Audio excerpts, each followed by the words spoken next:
This is to talk about the protests, the protocols and the practices that were employed. So that's the purpose of this. We've asked the manager to pull together a briefing for us on that. There are lots of questions about budgets and other kinds of things that look like they're being teed up for discussion, additional discussion next week, perhaps, and certainly thereafter as we go into the budget season. But for now and for today, this was an immediate opportunity for us as a council to be able to talk to city management and public safety with respect to protocol and practices employed and issues associated with the protests. So what we're going to do is we're going to ask the manager to lay out for us what the presentation is. We're going to try and get through the presentation so that we make sure that we do that. And then we're going to open it up for questions. So please make notes as we go through it so we can get through the presentation. At the end of the presentation from the manager and the police chief and from staff, I'm going to give Ken Cassidy with the Police Association also the opportunity to be able to address us as a council. And he is on the call this morning as well. So after those, then we'll open it up to the dais to take the conversation wherever you guys want to take it. All right. So let's go ahead and begin this work. Manager, do you want to lay out how you intend to present to us this morning? Yes, thank you, Mayor, council members, and community. We have been looking to have a discussion today and teed up a number of our staff to make sure that we're able to not only talk about what information we have at this point, but answer any questions that you may have about last weekend's events. The order that we've proposed is to have myself give some opening remarks along with Assistant City Manager Ray Ariano. Then we'll be followed by Chief Brian Manley from our police department, as well as Chief Rodriguez from our Austin Travis County EMS department to talk about some of the efforts that they made last weekend and some of the hospitalization records that they have at this point. I've also asked our Director of Office of Police Oversight, Farah Muscadin, to talk about what complaints and the number of complaints and the process that she uses to process those. And then I will say some closing remarks before passing it back to the mayor, who just indicated that he's going to have the association president, Ken Cassidy, say a few remarks before we open it up for questions. You know, Mayor, you really teed that up well on saying that this was an incredibly challenging and difficult time for our community, something that we have not experienced before. And I've said this publicly, I've said this to you individually, to each of the council members, that we are committed to a thorough and comprehensive investigation into the events of last weekend. We want to make sure that we hold ourselves accountable for each of the actions that were taken, and that we will be looking into each of those complaints that we will receive so that we can make sure that justice does prevail and that we can take appropriate action where we see those things that have been committed by officers and the public that are not in line with our values. I know that Chief Manley has dedicated his entire career to public service and he is committed to this work. And we are in the process of going through a comprehensive reform of our police department. And I just wanted to spend a few minutes on talking about the comprehensive nature of the institutional change that we are looking at throughout our enterprise. As you know, this council was the leading champion of creating a new Office of Police Oversight, which I am pleased to have led by Farah Muscadin. We have really overhauled the role and responsibilities of that office, and we are just getting started into what they can provide our community in terms of the accountability that we need from a citizen's perspective on our police department. We're also about to institute a community police review commission where we are interviewing applicants now. This is something that we have not had for a number of years, but we look forward to revisiting that and ensuring that there's additional oversight that our citizens have in our police department. I will also say that we are about to release a report creating a civil rights entity within the city of Austin that would focus on proactive education and enforcement. And I know that staff has been exploring this option, but the events of this past week had in my mind the need to create space for additional accountability across the entire city enterprise. I've asked staff to immediately move forward on fully developing a division of civil rights. My deputy city manager, along with the Equity Office and Human Rights Department, have been working hard on doing and providing a recommendation based on best practices and a robust community engagement efforts. And I'm convinced now more than ever that accelerating that work for this city is critical. We also have a number of audits and investigations that have been going in the report, which you are very familiar with, the cadet training audits. And then I will also note the leadership that this council provided in December in ensuring that we did a comprehensive audit of our police department. And I was reflecting on the fact that in Minneapolis, where the police department is now being investigated and audited by the State Department of Human Rights, we have already initiated that work that is very similar to that, but it is on our own. It's something that we are looking for a third-party investigator. We are actively accepting proposals for that, and we are committed to a full and transparent process within that and taking immediate action with those recommendations. As the mayor said, today is about the reflection of last weekend and examining the policies and protocol that were employed during the protests last weekend. And I will now turn it over to ACM Ariano for some opening remarks. Thank you, City Manager, and good morning, Mayor and Council members. Ray Ariano, Assistant City Manager of the Public Safety Service Group of Departments. And at times like this, I can only be plain spoken. Yesterday was personally impactful and very difficult to listen to. And I balanced that with the challenging work during the last weekend that the police department had to work under in order to provide a safe environment for those that wanted to express their opinion and their perspective and still maintain order. And so, yes, there is work to be done. And I am committed to working with the chief in order to bring about how best we might implement the changes that we know are required. It's going to be difficult, but I am here to commit to you, to the city manager, and to this community that we are here to work to make those changes. Thank you. Chief.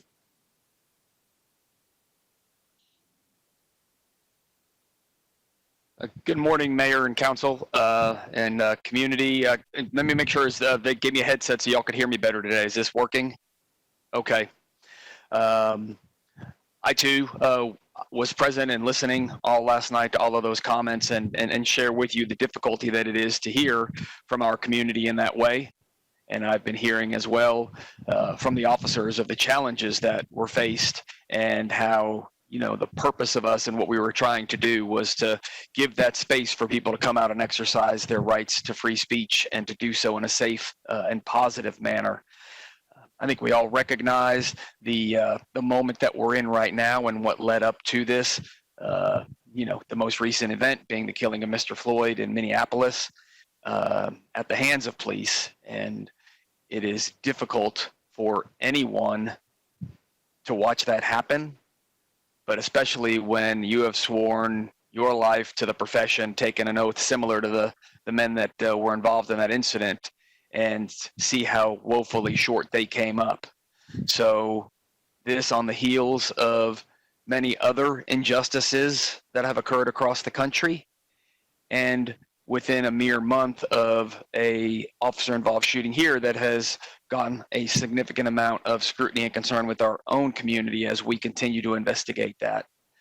So I absolutely understand the gravity of this moment, and I want to paint for you a picture of where we were at. First of all, with everything going on the national level, we were seeing significant protest events that were occurring across the country. I think most notably, obviously, was Minneapolis, and many of you all were watching that as well. And we were taking into account things that we had seen happen in those locations as we planned for the demonstrations that were being set for here in Austin. I think of great note was the fact that the protesters actually took over police headquarters and police substation facilities, I guess, in Minneapolis and burned them to the ground. So we looked at what was occurring across the country, followed not only with the acts of violence, but then the vandalism and the looting and all of that. And in an effort to not allow that to happen here in our community, that's how we set about putting together the operational plans. This was like nothing I think we've ever seen before as a country, and especially with what happened here last weekend, nothing that we have dealt with in our own community like what we saw. As we prepare for these events, we have a special response team that's a group of officers that are trained and crowd management tactics and that we use for these large-scale gatherings and demonstrations. I think you all know Austin has a long history of public demonstrations and activism, and the Austin Police Department has been with our community throughout those. We frequently march in those events, or we ride alongside them with our bikes to give them the safety to navigate the streets and close streets for them as they move along. We put together operational plans for these events. It's a SRT action plan. And in these plans, we identify specific things. And that way we understand how we're going to approach it. The operational period, we have the outlines of the briefings. We include the event information, what we know at that point, so that, again, we've got plans built around the information that we know. We look for what our objectives are as we work through the operation, and then as whatever tactical plan might be necessary, again, to ensure the safety of all involved. We identify the resources that are available, and then we identify the chain of command that will be responsible for the on-ground efforts and for overseeing that operation. The chain of command is pointed out as well. And then we've got the intent for the operation. And then there's some other documents like the logistics, the communications channels, all of that. So we go into these events with a plan that's laid out. And we did, in fact, have a plan for each day, that being Saturday, which was the from Austin to Minneapolis was what that event was. And then on Sunday, it was Justice for Them All, March for Black Lives and Freedom. So we had operational plans for those events, and that called for bringing in the appropriate amount of resources. What we also did leading up to this was we put our department on an Alpha Bravo schedule. We understood with what we were seeing around the country and what other police departments were experiencing and how it was overwhelming them at times that we needed to have an approach that was all hands available. So we went to our Alpha Bravo schedule and we brought in additional resources from other agencies to assist in this. Most notably, the Texas Department of Public Safety and the Travis County Sheriff's Office provided us with additional resources. What we saw play out over the course of several days, I'll just give you an overview of just a handful, because it would take too long to go through everything, and we're still really at the early stages of our overall review of this incident. One of the objectives, obviously, was protecting the police station, because we had seen that was targeted in other locations, and in fact successfully burned down in Minneapolis that we saw. So that's why you saw the deployment of officers here at headquarters. This was the focal point for the protests. It was actually the show up location for at least the one on Saturday. Sunday was supposed to be a march that began at the state capitol. So our officers were deployed out to the front of police headquarters, and throughout the course of Saturday and Sunday experienced many difficulties as we tried to allow those to express their free speech rights, to express their concerns with what was happening at a national level with police community, race relations, with questionable police incidents, with the murder of Mr. Floyd, with the most recent officer-involved shooting here in Austin. There were so many things that were being discussed and demonstrated about that we were trying to give free space for that to happen. We had plans in place to close down the frontage road of IH-35 so that those that were here to demonstrate could have plenty of space out along the frontage road. And then additionally, 8th Street outside of police headquarters was also available for those that were here to protest to have space. What we saw begin to happen, though, was the protesters made an effort to take over IH-35, and that is something that we do not allow. IH-35 cannot be closed unnecessarily because that is the main interstate highway through our city, and that jeopardizes the public safety of everyone. If our first responders, our fire, EMS, or police resources are delayed getting to those emergency calls for service, that puts other people's life and safety in danger. Additionally, on a high-speed roadway, having to come to an immediate abrupt stop, although that happens at times when there's bad crashes, when it's unnecessary, it just, again, adds to that danger. So we had an intent at the beginning, and this was a plan as well, that we were not going to have I-35 closed by protesters. We did see a significant number of protesters enter I-35 on Saturday and shut down both sides of IH-35, both the northbound and the southbound. We had to put resources on the highways to shut them down, while we then put members of the Austin Police Department up on the highway in an attempt to clear them off the roadway so we could reestablish travel. Those officers soon found themselves being pelted with rocks and bottles. From on the southbound side, there were people that were underneath the bridge that would step out and hurl a rock or a bottle up at the officers and then tuck back in under the bridge. Or on the east side, the inclined side of the road that leads up to the condominiums over there, they were having rocks thrown at them from that side. So the officers were having objects thrown at them while they were trying to clear the highway, and that operation took quite some time. The protesters were not following the direction to get off the highway. So that was one of the big challenges that we had happen. One of the others was that the officers that were at the front steps of the police station were also having objects thrown at them. They were having bottles, rocks, and various types of incendiary devices, fireworks or others, that were being thrown at them. And I know that the water bottles has been something that's been discussed a lot, but we know from protest activities around the country that that water bottle may have been frozen overnight and may instead be a solid chunk of ice. We also know that they don't always contain water. They contain other caustic chemicals or flammables. And then again, the rocks and the other incendiary or explosive devices that were being fired both in the crowd, but also I know of at least one that was thrown into the officers because it did strike an officer in his face shield and explode. But thankfully that face shield protected him, and then the officer next to him received a minor injury.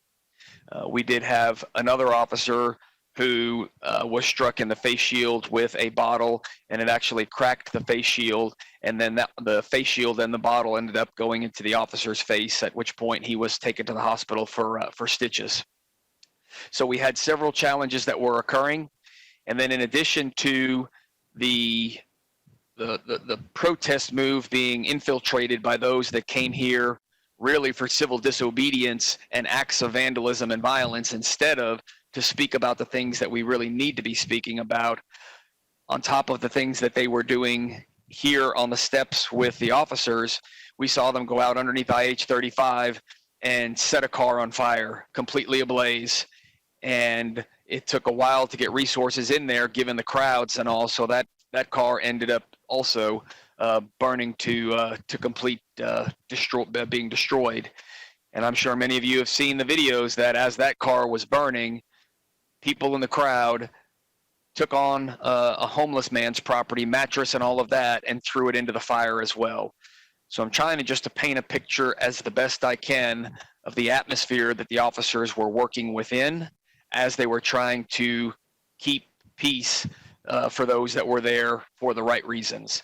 So these were the issues that they were facing. The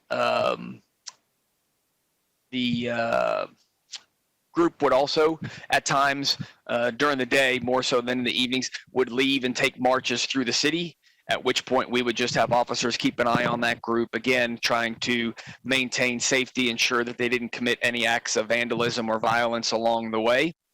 and we were keeping an eye on them.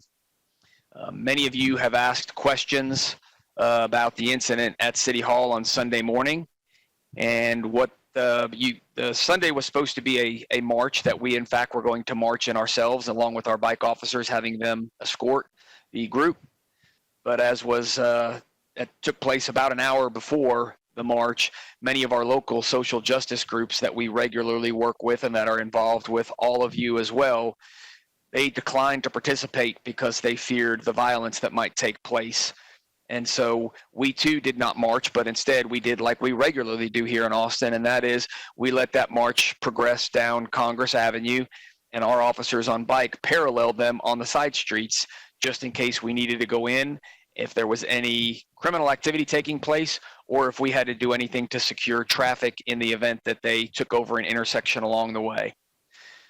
The group got down to City Hall and very quickly expanded beyond the bounds of the plaza out into the street, and ultimately crossed over Guadalupe, blocking all lanes of southbound Guadalupe. We had several vehicles that got stuck in that one block range. There were 2 Capital Metro buses that I remember, and then several civilian vehicles. The protesters were not willing to step back a lane and let the traffic move. So that's why you saw us move our bike patrol in to allow the clearing of that one lane so that we could get everyone that was trapped in that block in their vehicles, get them out and safely out. And then we were going to give all of that space back to the protesters so that they could have their speaking event. After we were able to get all of the vehicles out, the crowd did not initially move back, so the officers had to utilize the tactics to try and use bikes to push the crowd back a bit. And then I do know that there was pepper spray dispersed as well based on the resistance those officers were receiving. We were able to finally move those vehicles out, and then at that point, the crowd there obviously had become an engagement there, so we brought in our special response team. And the plan was to leave the area, but as the officers attempted to back away, the group advanced on the officers. And I know, I think Mayor Pro Tem, you were watching that, and Mayor, I know that you had seen some of that as well. As we tried to get out and give that space back, the crowd kept moving forward and advancing on officers.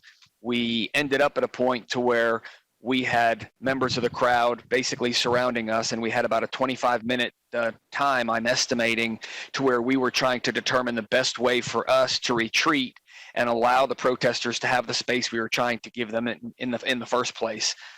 Thankfully, through some really good work by some of the officers along the front line, they built some rapport with some of the protesters along the front line and got them to turn around, face that large group of protesters arm in arm, and have them hold off to allow us to retreat safely and get out of the area and give them their space. We saw similar things throughout the rest of Sunday as the protesters, again, were engaged in activities here at headquarters, some of which, again, involved the use of throwing objects at the officers as described before. And again, there was a takeover of IH-35 by the protesters as well. On the second day, when IH-35 was compromised and taken over and closed, given the difficulty we had the first day regarding the clearing of IH-35, we employed the different tactic, and a tactic that, although I know might be more controversial, the opportunity for injury is notably less because there's no contact really between the officers and the group. And that was after giving repeated commands for the group to leave the highway and their refusal to do so. The officers first deployed canisters of smoke, and then quickly followed by canisters of CS gas, which is commonly known as tear gas, which was effective in removing the crowd from the freeway, and we were able to get that freeway cleared of protesters. We know later on that night, a group much larger than the first group actually got back on I-35 again, and we had to get back out there in an attempt again to clear IH-35 for all the reasons that I've mentioned before. And again, the safety for the protesters themselves on an interstate is in jeopardy as well. On this instance, as soon as the officers began donning their gas mask face shields again, the crowd this time immediately exit I-35, so there was no necessity to do anything further at that point.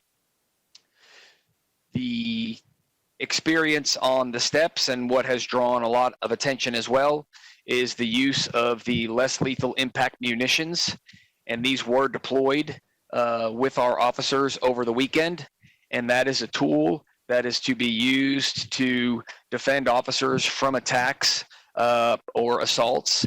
And it is specifically spelled out in our policy as far as the appropriate use of those devices. One of the allowable reasons is for individuals or groups engaged in riotous behavior or throwing rocks, bottles, or other dangerous projectiles at people and/or officers, creating risk for injury.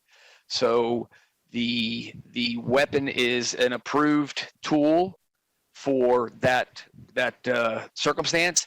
However, we saw some horrific outcomes that no one expected.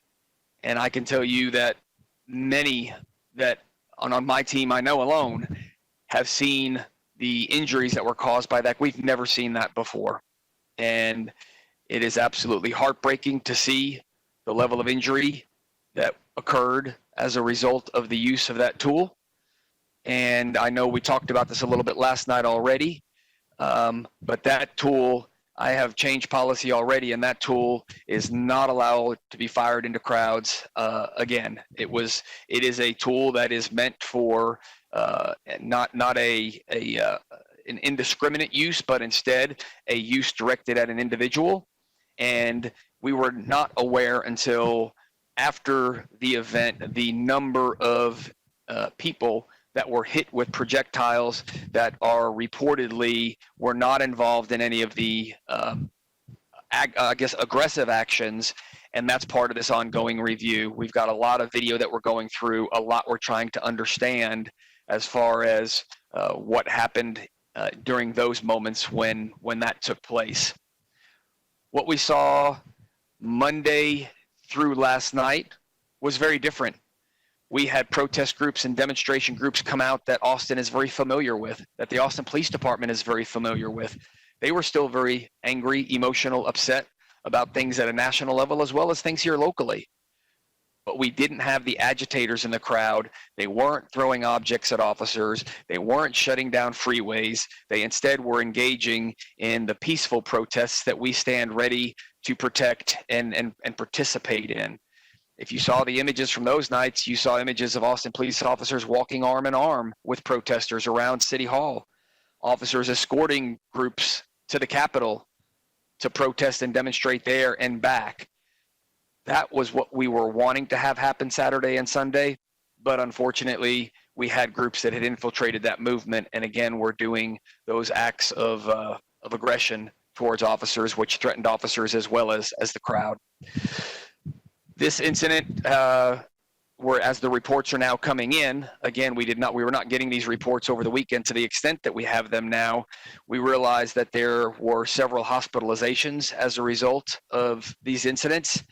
And to date, what we're tracking, and I know that the police monitor will give oversights on the number of complaints, but I am getting regular briefings on 10 specific cases involving the use of that impact munition, that less lethal munition, where we had 8 individuals that were struck in the head or face area, 1 in the hand and 1 in the foot.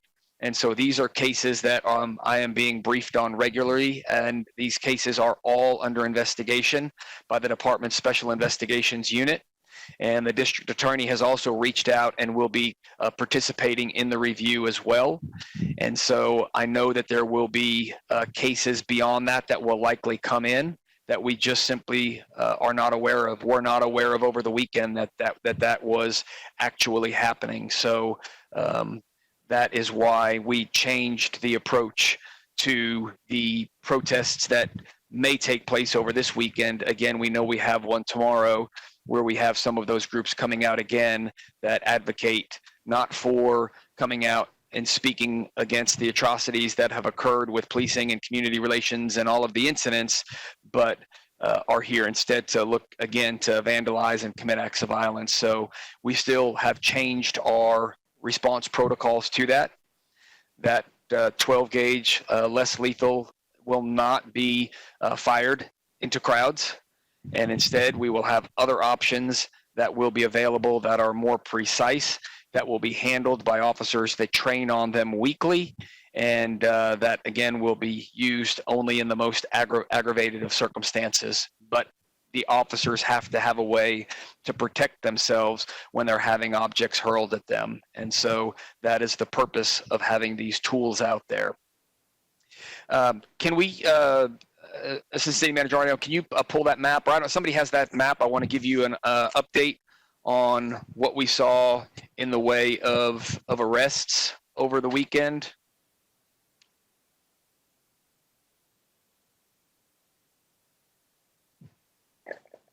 Let's see, can CTM staff pull up that summary?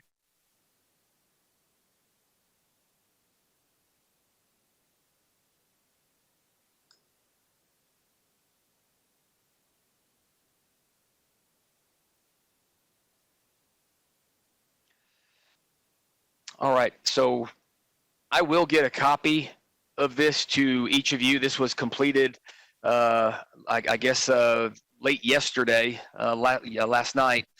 What this shows is that since Friday afternoon, there were 77 crime-related incidents related to this civil unrest. There were concentrated areas, as you see.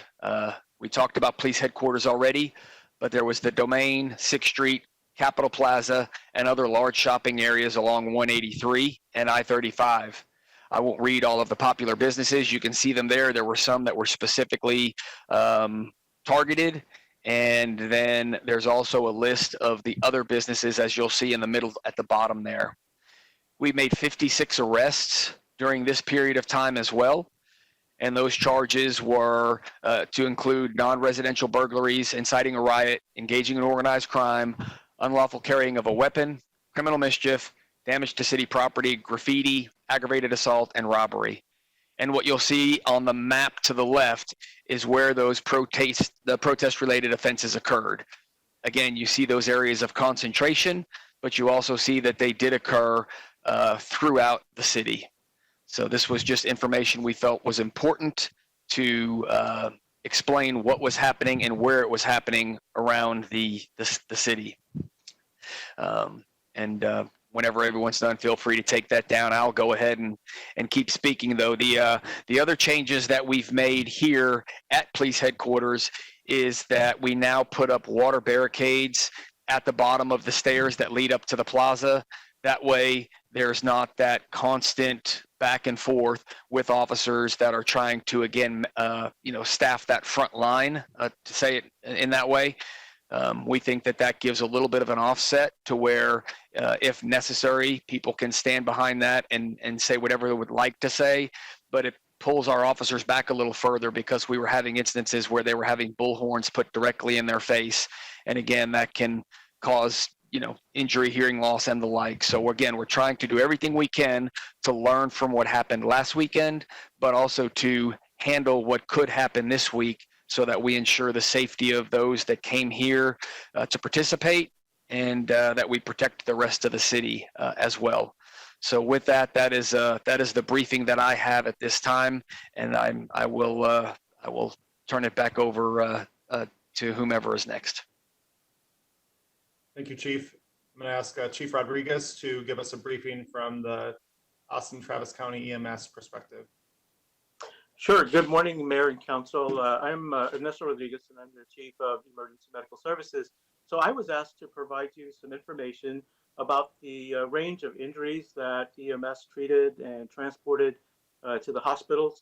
And so I've got some data that I want to share with you, and also some qualitative information that's more descriptive about the types of the injuries that we saw, so you can get a better understanding of what was realized from the use of the less than lethal weapons. So overall, we had a total of 53 incidents that involved emergency medical services. Of those 53 cases, there were 10 cases in which the patient refused any sort of care or treatment. And then we had 19 cases where there was no patient found at all that we could care for. Of that, we had 29 cases that we actually transported to the hospital. And 11 of those 29 we know had injuries that were caused from the less than lethal weapons. Some of those chief complaints that we received. So when someone calls 911, they give us a description of what is going on with them, and we record that as a chief complaint. And that's to give the medics who are responding a little bit of information about what they're about to see and they can prepare for it. So in this case, we had things like abdominal injuries, falls. Several were reported as gunshot wounds, and I'll give you some details on those. Uh, Bleeding, injuries, respiratory seizures. We had a whole assortment of cases. The highest numbers were from the injuries and the gunshot wound injuries. So of the gunshot wound injuries, we went in and we looked at each of those cases, and we found that only 2 of them actually involved less than lethal weapons.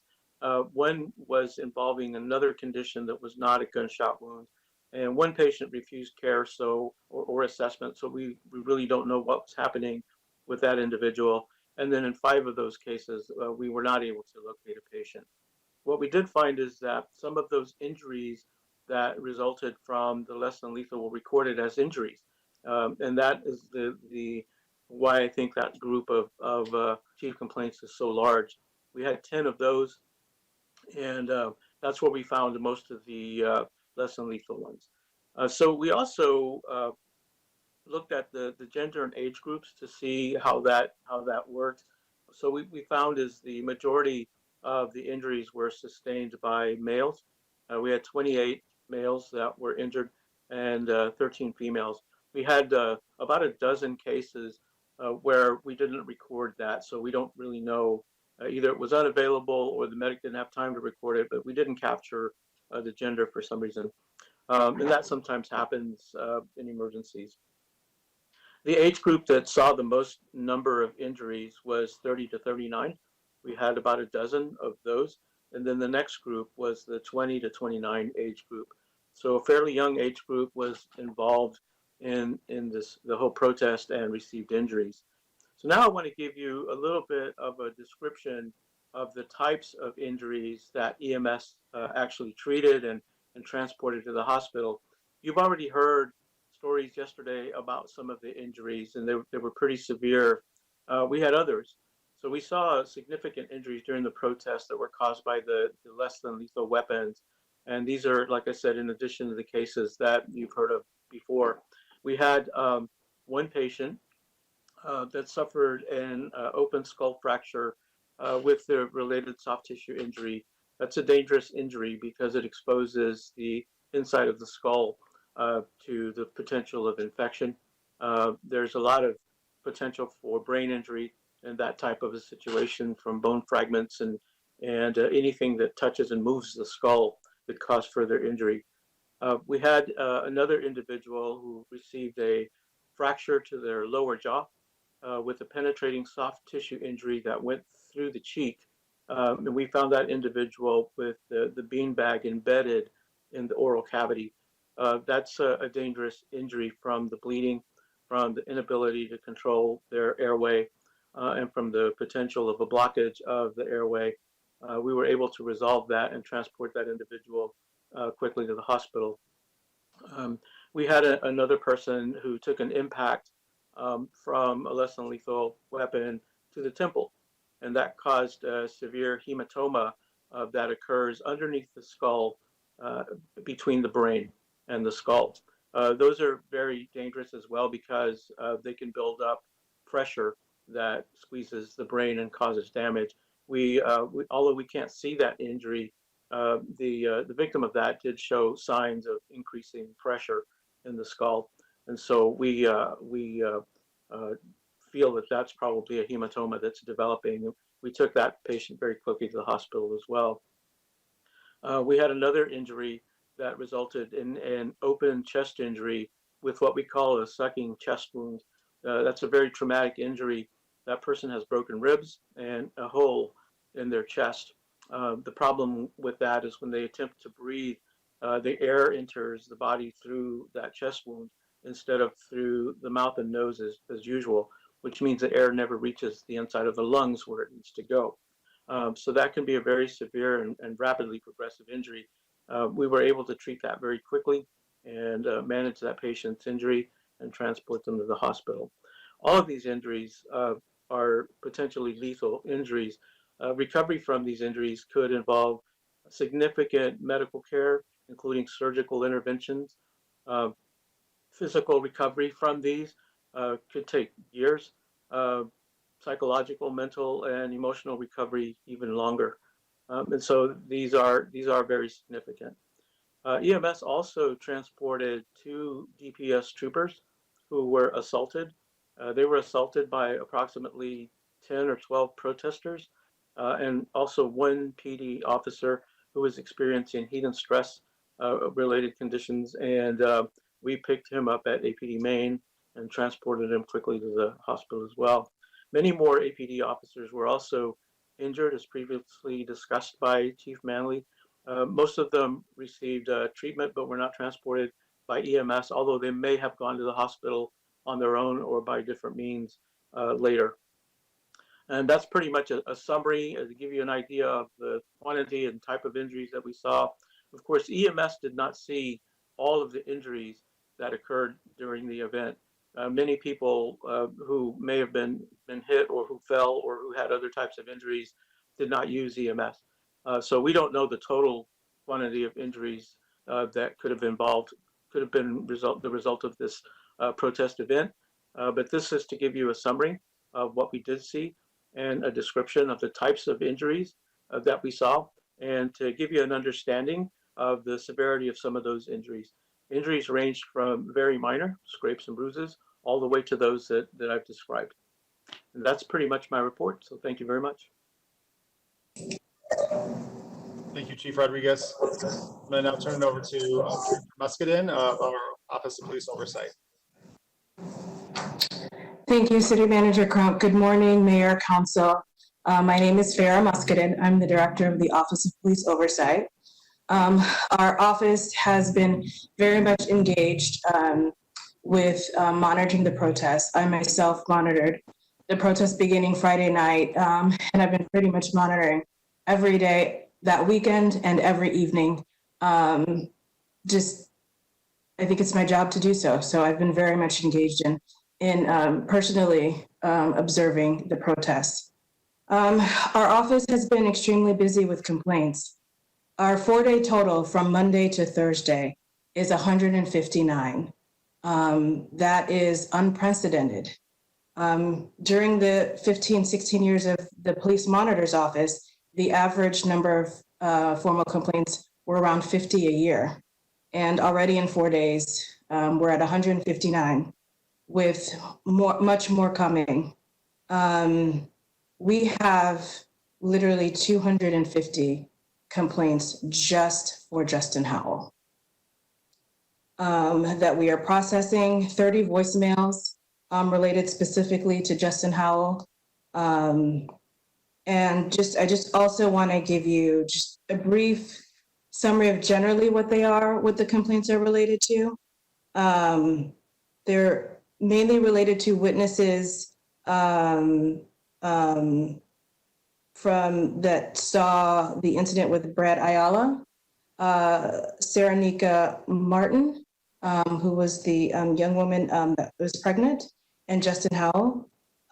Most of the complaints involve excessive use of force and calling for officers, the termination of officers who shot directly into the crowds and pepper sprayed directly into the crowds. Many of the complaints that we've received had video and included officer names and badge numbers. And so we are reviewing them as they come. My whole team, all 6 of us, this is all we're doing all week. And so when we receive the complaints, the majority of them are coming through our online complaint form from the website, though we are getting emails and calls as well. We review them. Obviously, many of them have come with video. We review the video. Our complaint staff is then drafting the notice of formal complaints. They send them to me, I review them, and then I send them to internal affairs for investigation. And so far as of close of business Thursday, we have sent 159 notices of formal complaint.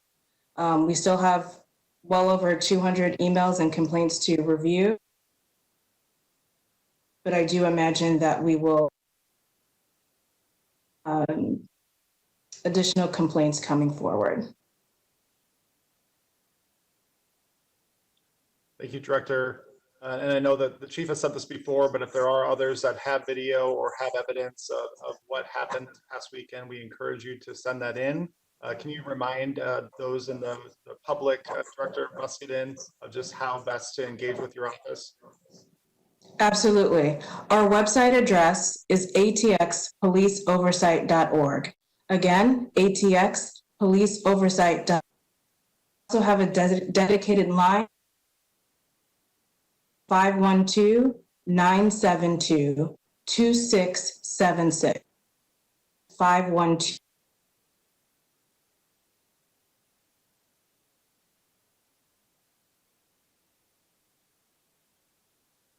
Fair froze up. Do you mind trying to say that one more time, the phone number, Director Muscadin? Sure. The phone number is 512-972-2676. And our email is policeoversight@austintexas.gov, all written out, policeoversight@austintexas.gov. Thank you. Thank you.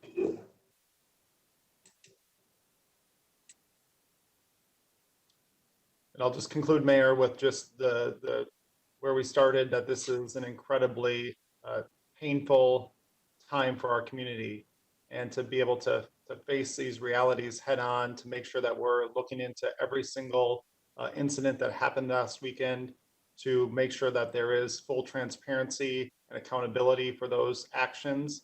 I know that I stand committed to doing that.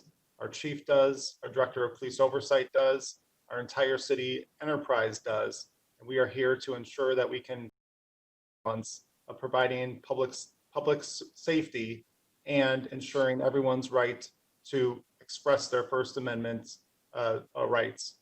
So with that, I'll pass it back to you. I know there's many questions, but I know, Mayor, that you were also hoping to have some testimony from our president of the Austin Police Association. Manager, thank you. Staff, thank you. Ken Cassidy, are you with us? Good morning, Mayor. Good morning. I don't know if you want to turn on your camera, if you're just on a phone. Did I do it? Gotcha. All right.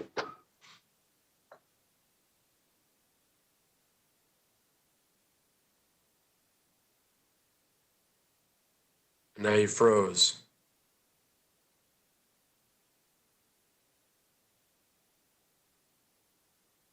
If your bandwidth is such that you can't do the camera and talk to us, then just talk to us.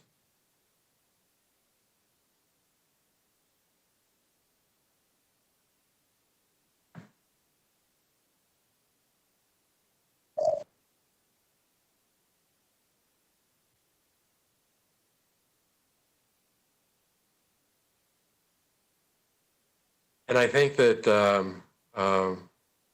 we may be having multiple people having problems with camera. I know that Natasha has also been trying to get video back on and is unable to do that. I don't know if staff can reach out to her or work with her.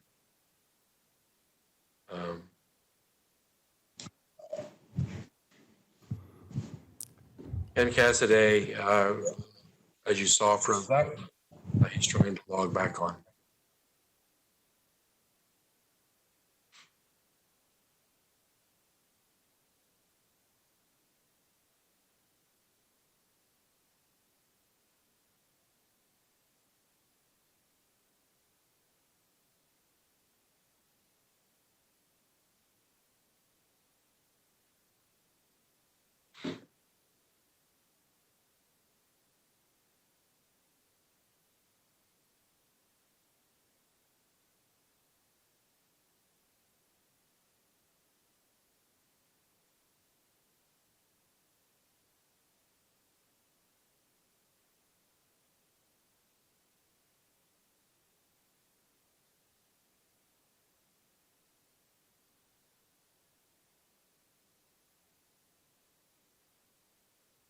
I've been in that loop before. Is there a phone number to be able to join in this call? There is, Yes. Mayor, and we are working on that to have him call in that way. Stand by. Thank you.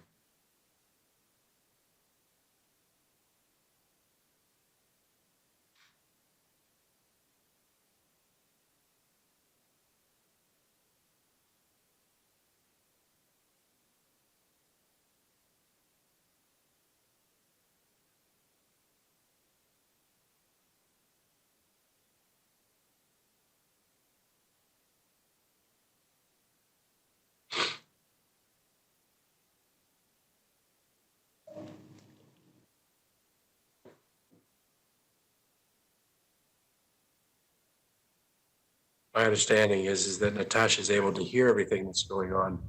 Just can't be seen. Mayor, Ken Cassidy is back on, so we'll be able to hear him. Okay, Sorry about that. not a problem. Thanks for joining us this morning. I wanted to give you a chance also to be able to address the demonstrations and the procedures and protocols as well. Absolutely. Thank you, Mayor. I've spent the last 6 days with the officers downtown, and the one thing that I want to lead off with is that, everyone was horrified watching what happened up in Minnesota. And, we are in support of George Floyd and his family, and we hope for a quick resolution to that incident up there.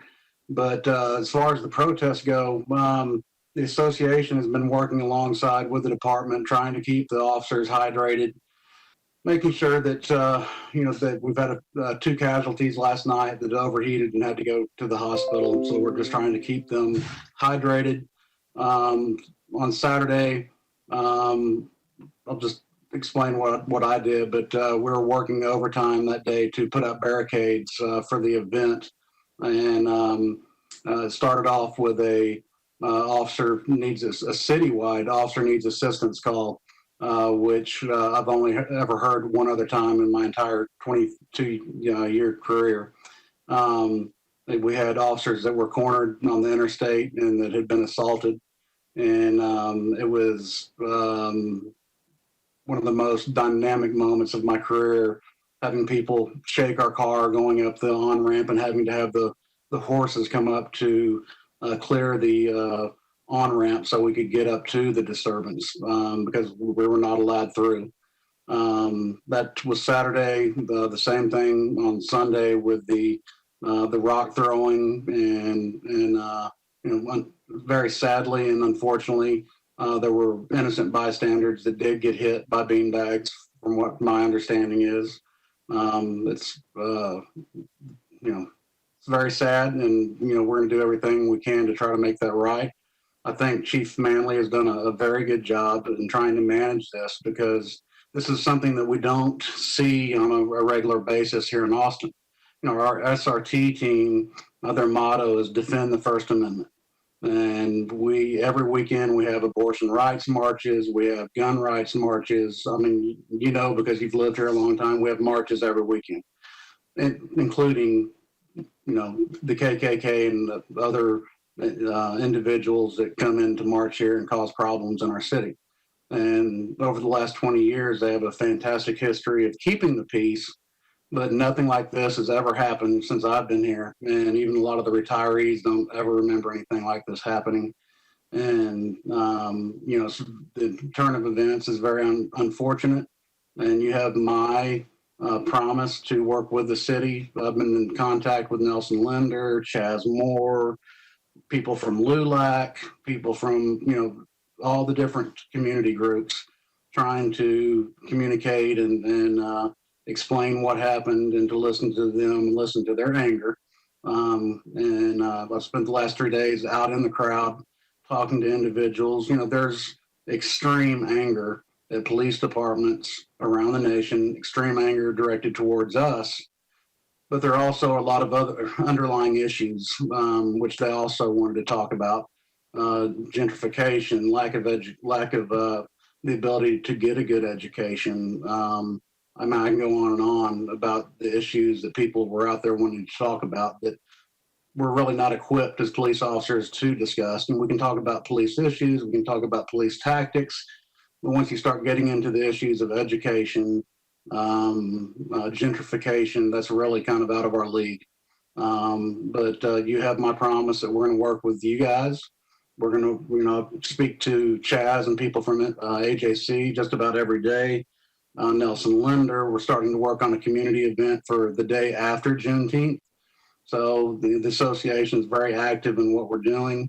We also have a charity, Austin Cops for Charities, that has worked with these different groups, African American Youth Harvest Foundation. I can go on and on and on, groups that we're working with to try to do the right thing in our minority communities. And my biggest advocate is Nelson Linder because of all the work I've done with him over the years. And you just have my commitment that we'll continue to do that tenfold, and we'll try to work with you guys on policy changes and things that we see that need to be changed going forward.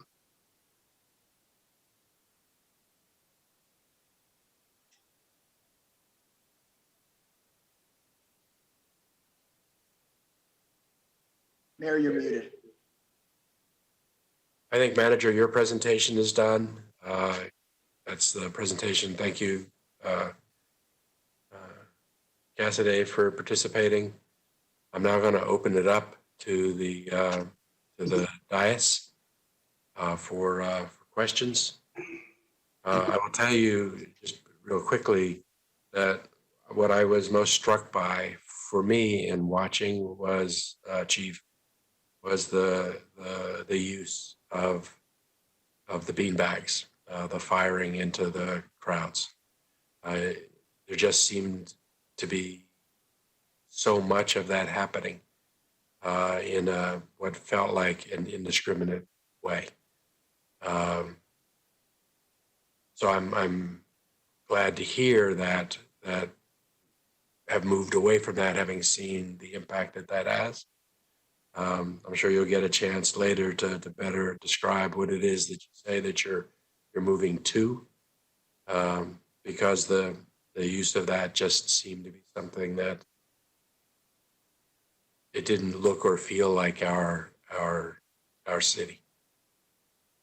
But let me open up the dais for people that want to ask questions or talk. Councilmember Harper Madison.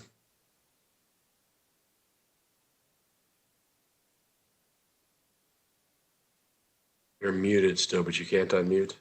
There it is. There you are. Actually, I'm going to save my questions till last, if you don't mind. I just wanted to see, can y'all hear me? Yes. Okay, thank you. Jimmy. I have a lot to say and a lot that's in my head and very little sleep. And so I'm just going to ask one question for now. The Chief, the map that you showed with arrests related to the protests, I think is how you described it. It had kind of dots kind of all over. Yes. The Macy's at Lakeline Mall is something that I reached out to my DR about, and he didn't share that there was any evidence that it was related to the protests. Can you help understand how you're determining what on that map is being noted as related or not related?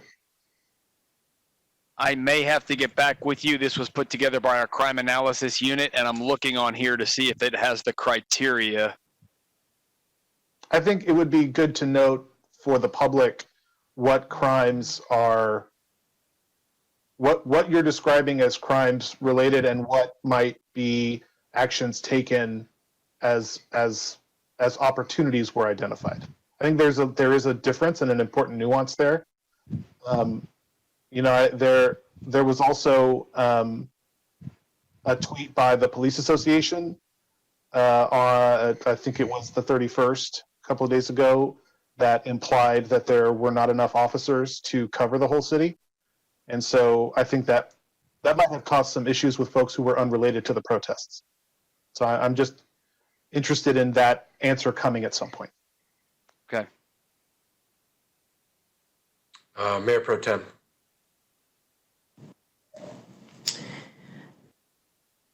I don't have very many questions. I want to thank the chief who did take time Saturday to respond to some questions that I had that were specifically about what I witnessed at City Hall on Saturday.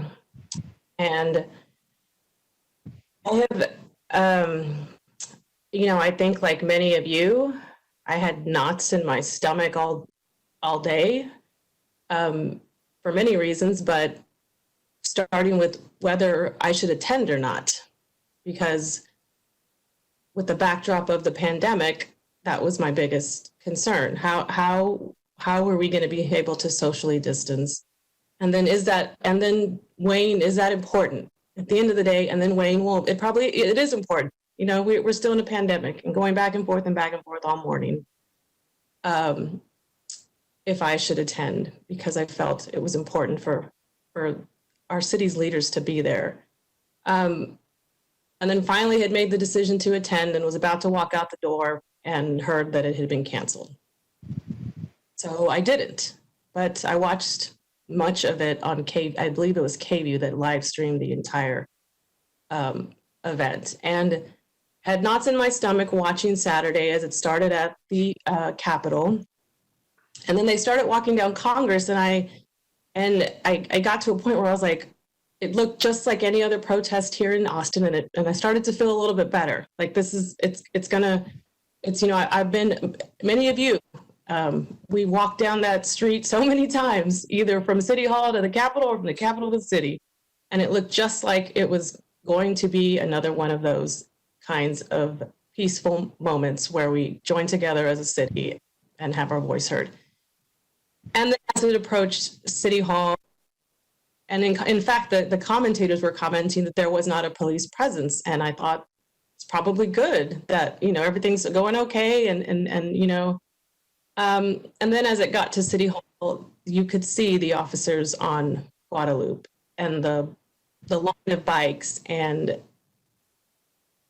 I have never felt so much, a huge mix of emotions in seeing these, officers doing what they were told to do, and seeing your city essentially at war with itself, it felt like. I have never felt so sad, frankly, and scared. I talked to the chief. Thank you for the explanation you gave. And it was that because those cars had to be moved, but there were cars everywhere. There were cars stuck on Lavaca going north. There were just as many cars in almost every intersection at that point right there. And I know, I don't know what could or may have happened had we not had our police department. I guess my biggest concern here is I don't feel like there is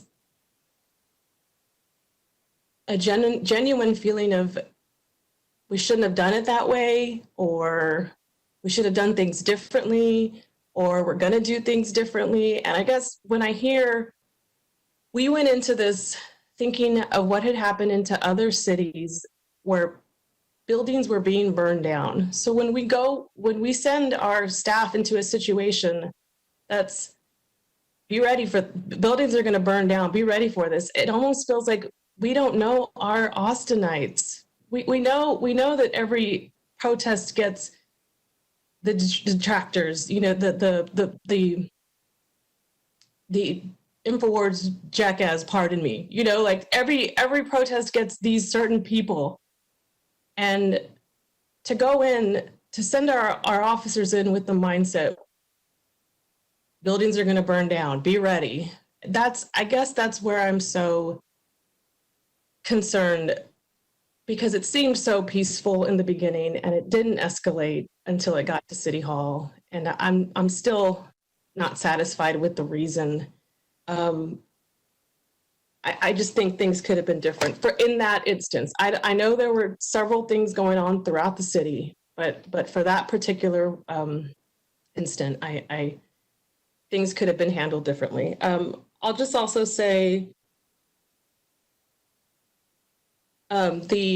yesterday I made comments about the budget. I just wanted to correct one thing. When I had asked for that 1% from public safety, EMS actually was the one department that offered some money so that we could get to public health. I didn't want the record to show that, but I don't have very many questions because every time I feel like we ask a question, there's with all due respect, like military response. And that I think is the problem with where we are right now, is that was our response to a variety of very dynamic moving parts. And I just need us to move away from that. Lastly, is Mr. Cassidy still on the phone?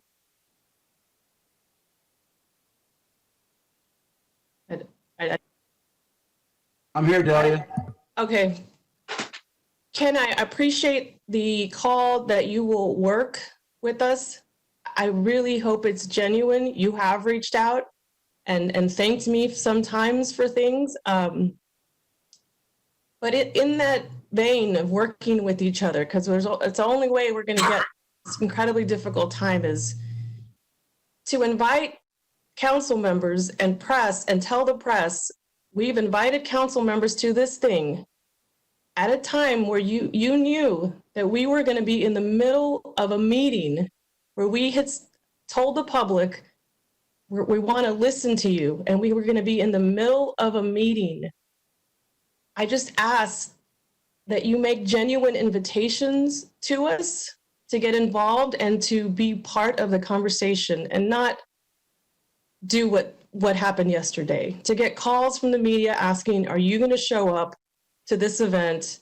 I believe it was at 5 o'clock, to hear that the police association has invited you to this event, knowing that we were expected to be here, obviously virtually, listening to Austinites about what happened. I just ask that you give us a fair shot too at being part of that conversation. Absolutely, Delia. And we have Saturday and Sunday with a bunch of marches scheduled, and I would invite you down there. And what I would really like for council to do, and we can work with you on setting that up, and a lot of you've already done it, but just please come spend some time with the officers, and also sometime in the next month, because I know you're very busy, is just come out on a ride out. I've always been very appreciative of Farrah Muskin because she comes out and rides a lot. And she spends time with the officers. We had some of the public safety committee members come last night, and we spent a lot of time with them. And I'll just re-invite everyone to come down Saturday, or even to march with us, because I'm scheduled to march on Saturday. But I totally understand what you're saying. And that maybe it wasn't worded right, but we meant that to be for last night, Saturday, Friday, just whenever you have time to come down. Thank you. I appreciate that.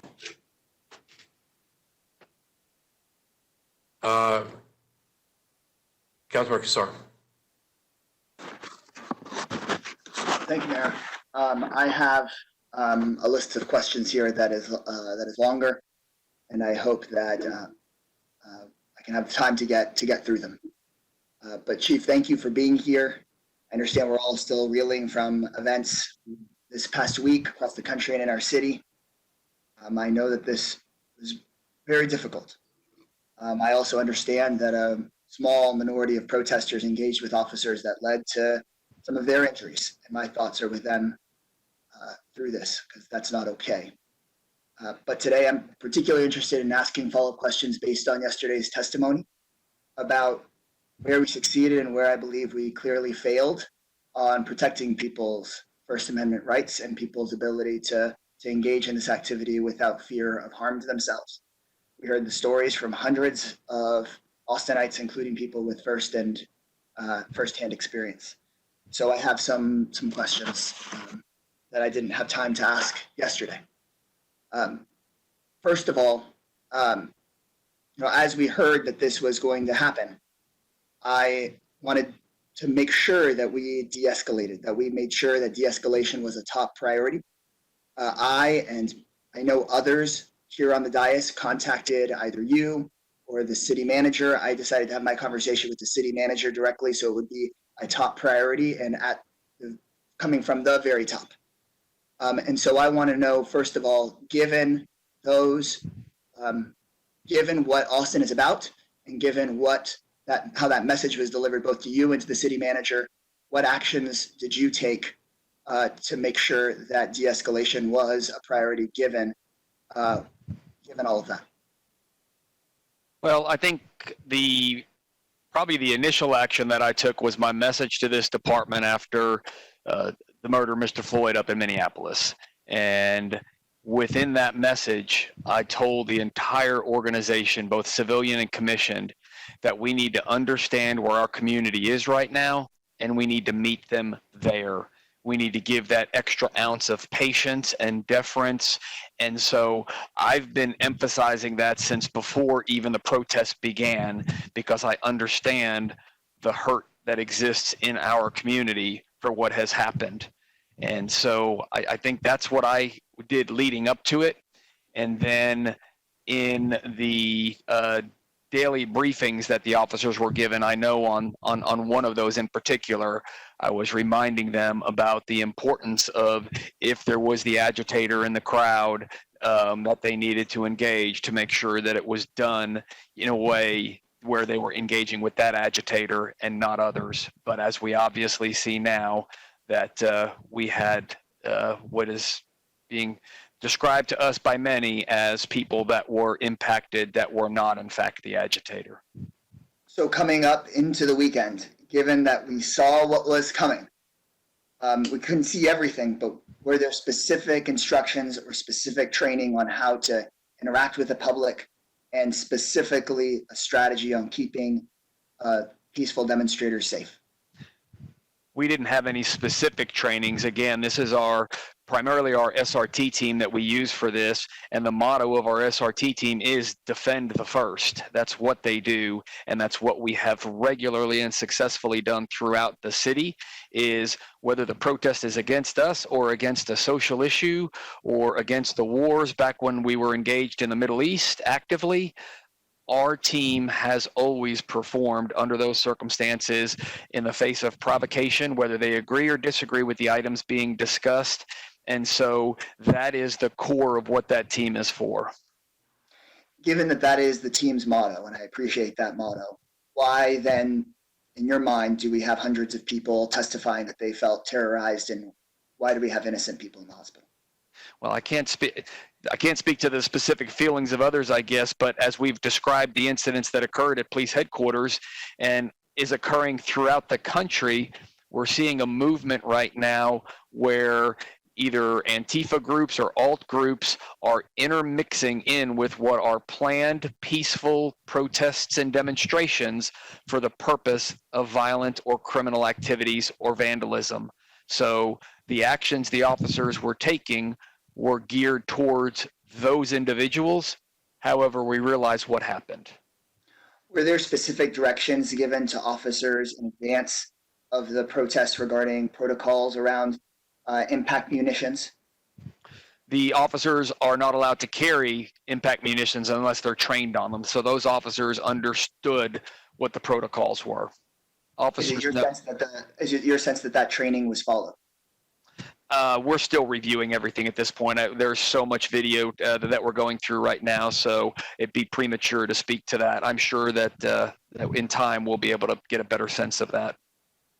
Is there training to officers to intervene if they see improper use of these munitions, or the training not being followed by somebody that they're working with?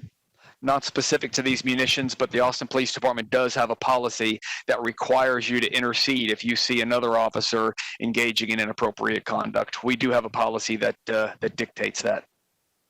Do we know how many times those impact munitions were used? Any sense of the total number of times that those shots were fired on Saturday and Sunday? I do not have that number. One number that Director Muscadin shared with us earlier was, traditionally we get about 50 complaints a year. I just learned that this morning that there's over 150 complaints this week alone, with over 200 calls specifically related to Justin Howell. What are your thoughts related to that really significant number of complaints compared to how many we usually get? Well, I think that reflects obviously the great concern that exists with what transpired last weekend. And that's why we're going to the extent that we're going to go to review this incident. Nobody can look at the incident with Mr. Howell and not be devastated. And that is, you know, one incident that occurred over the weekend that's being reviewed amongst many.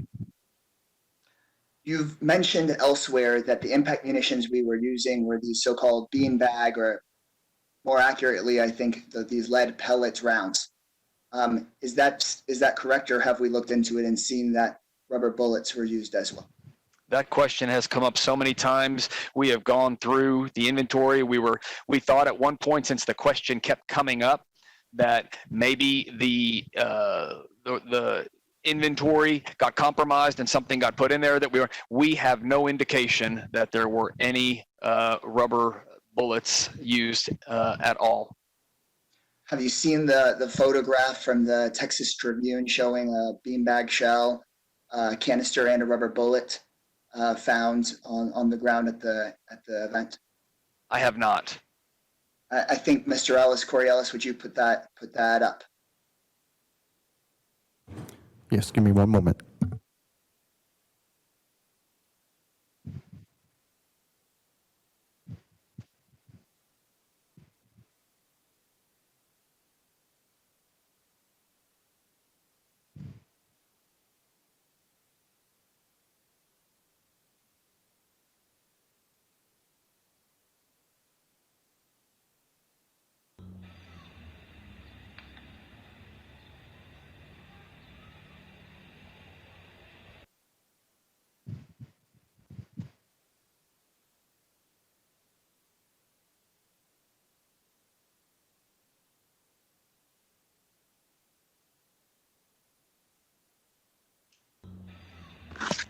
Not the video. I'm interested in the photograph.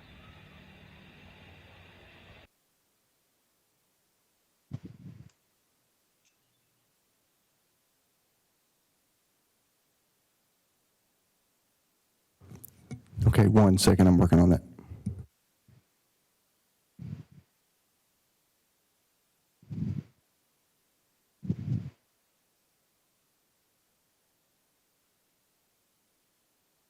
While he works on it, I've got another question. So, you know, we heard from no small number of individuals who were struck by these impact munitions. Are we aware? Do we have a sense that we're aware of all of the incidents using these munitions, and what are we doing to follow up on them? I'm sorry. Was your question? Do we know of every incident? Yeah, do we know of the number of incidents, and can you describe what we're doing to follow up on them? So what the officers were instructed to do specifically in a routine day-on-day patrol, the officer, after a use of force response to resistance incident, would write an offense report and would write details pages and do all of that. There was direction given, since this was a large-scale operation, that officers couldn't immediately leave the line and go sit down and write a report, that they had to stay out there and continue to conduct the public safety activities. So they were instructed at the end of the night, they would write a report on the activities of the day and the uses that they had of any response to resistance. So that is what we're working through right now, and that is what should be reported in the offense reports and the incident reports from these from both days. And then, since you've got these pictures up here, what I see is the 12 gauge less lethal munition is the one on the direct left. That is a foam baton round, and so that rubber bullets are and I guess maybe it's a misnomer. Rubber bullets are also, from a 12 gauge shotgun, something that you do as a skip round into the ankles or something. That is a foam baton round that we also have access and use of. That's what that larger one is that's being held there. And then, of course, the one in the middle is a gas can, and I don't know whether that is smoke or whether that was the CS can. Okay, that is helpful to understand. We don't need the photograph anymore. I wanted to understand that question since it had been asked. So you have mentioned to the press and to us that the use of impact munitions were within policy. Can you give us an outline of what that policy is? Certainly, and I think that anyone that watched knows that was an emotional press conference, and I don't think I spoke clearly. My comment meant that it was within policy because you are allowed to use that weapon, whether it be the 12-gauge shotgun or the CS or the chemical agents, under the situations in which officers were engaged. Not that each and every use of them was appropriate, because as I've said several times, many of them are still under review. So as I mentioned earlier, when we look at the use of impact munitions, which in our policy are called kinetic energy projectiles, the usage of those includes engaged in riotous behavior or throwing rocks, bottles, or other dangerous projectiles at people and our officers, creating risk for injury. So the policy allows for the use of that impact munition under those riotous conditions where we have individuals throwing rocks and bottles. It's specifically named out in policy. And then also when under our chemical agent guideline, it states that a chemical agent is authorized for use. There's several categories, but one is to address situations where there is a reasonable expectation that it will be unsafe for employees to approach within contact range of the subject. And then in another one is to disperse violent crowds or riots. And so that's what my comments were around, is the fact that our policy covers some of the situations that officers were encountering, but not that each individual situation had already been reviewed and determined to be within policy. Understood. Is that policy require riotous conditions or riotous person? I'm sorry, my microphone broke up at the very end. Does it describe the use of impact munitions against riotous conditions or a riotous person? The impact munition is always to be directed at a person, not to be fired indiscriminately. So I don't have that section of the policy manual in front of me, but one thing that was sent to me was a part of the general orders related to those munitions, saying that approved munitions are justified in order to compel individuals to cease their actions. Officers are not required or compelled to use those munitions in lieu of reasonable tactics if they determine the deployment of the munitions cannot be deployed safely. It seems to me that in some cases, those munitions were not deployed in a safe manner. Have you come to that conclusion as well? Well, I have come to the conclusion that we had outcomes that were not intended or expected, and that's what the review is right now. Mr. Ellis, will you play now the video? Because as I mentioned yesterday, I did want to ask the specific questions as it relates to Mr. Ayala.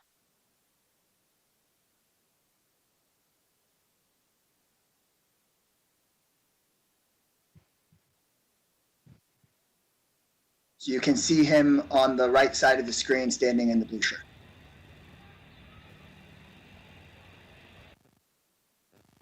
Mr. Ellis, in case people missed it, will you play it one more time? I think it was a little choppy.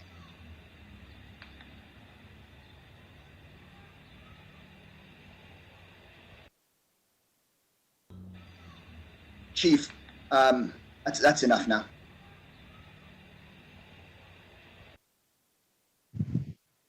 Chief, I don't see riotous behavior in that video from him.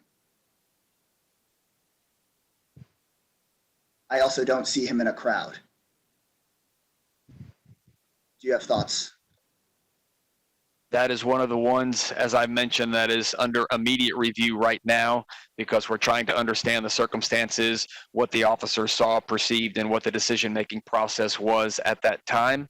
And we're bringing in video, obviously, what preceded that, so that we can put any of that into context, but I cannot answer for you today the circumstances around that.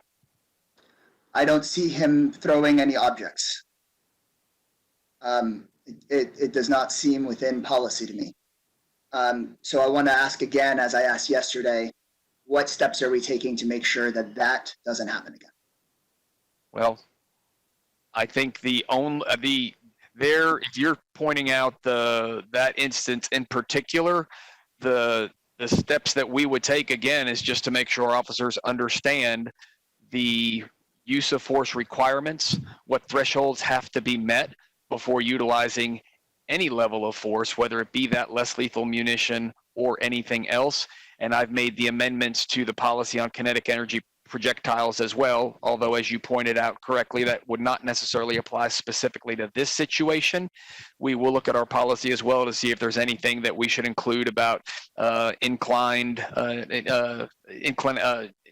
positions that could impact the trajectory of the rounds as well, not only the decision into firing the round.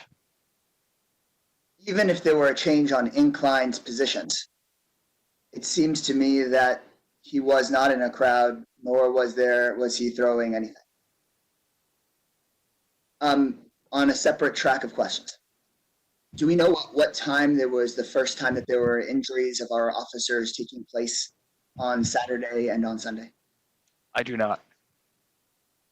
Do we know what time, more or less, on Saturday or Sunday, those impact munitions started first being used? I do not know right now, but I would imagine we'll be able to gather that. I would like us to look at from the information, once you put it together, to know, because my sense is the majority of injuries sustained by both officers and the public occurred after the use of those munitions, as far as I can tell. Do you have a thought now, looking back at the weekend, that the use of those munitions, if they had any influence whatsoever on the escalation of injuries, both on our police officers and on the demonstrators? I'm sorry, did they have any impact on? On the escalation that resulted in injuries of both our officers and demonstrators? It's hard to tell what led to any of the escalation. Obviously, if the officers are getting rocks and bottles thrown at them, that is an escalation. If they respond with the less lethal, does that then further escalate the crowd? I don't know. What I can tell you now, I've just had information sent to me that our first injury that we know of was Friday night when an officer was struck in his face shield with some projectile, some object that was thrown at him from the crowd, and it cracked his face shield and struck him in the face. I've had that information sent to me. I sent you a message on Saturday. I copied the city manager, the assistant city manager, the mayor pro tem, and Director Muscadin. It included some firsthand testimony of people that were contacting us, that were sending photographs to us of people getting hurt, that, as far as anybody could tell, there was no business in them getting hurt. What did the police department do in response? Because I know it was not just me, but others sending that information. I know there are a few messages I got and people that I will be calling back. I'm not sure in particular in that moment what we did with that information. On Sunday, I know that others, including the mayor pro tem and I and the mayor, sent information talking about the escalation that was occurring. When you received that information, was there a discussion about a change in escalation or tactics? I had already briefed the officers Sunday morning at the show-up briefing about the importance of the use, if there was to be use of the impact munitions again, and about target discretion and the like. So I had already had that conversation Sunday morning. I did not have a conversation subsequent or upon receiving the message that you sent me. Are you aware of how those devices are being used in other major Texas cities and how that is going? I do know that other major cities have had similar negative outcomes with the use of these. I know in Dallas, I believe there have been 3 individuals that have lost an eye after being struck with impact munitions.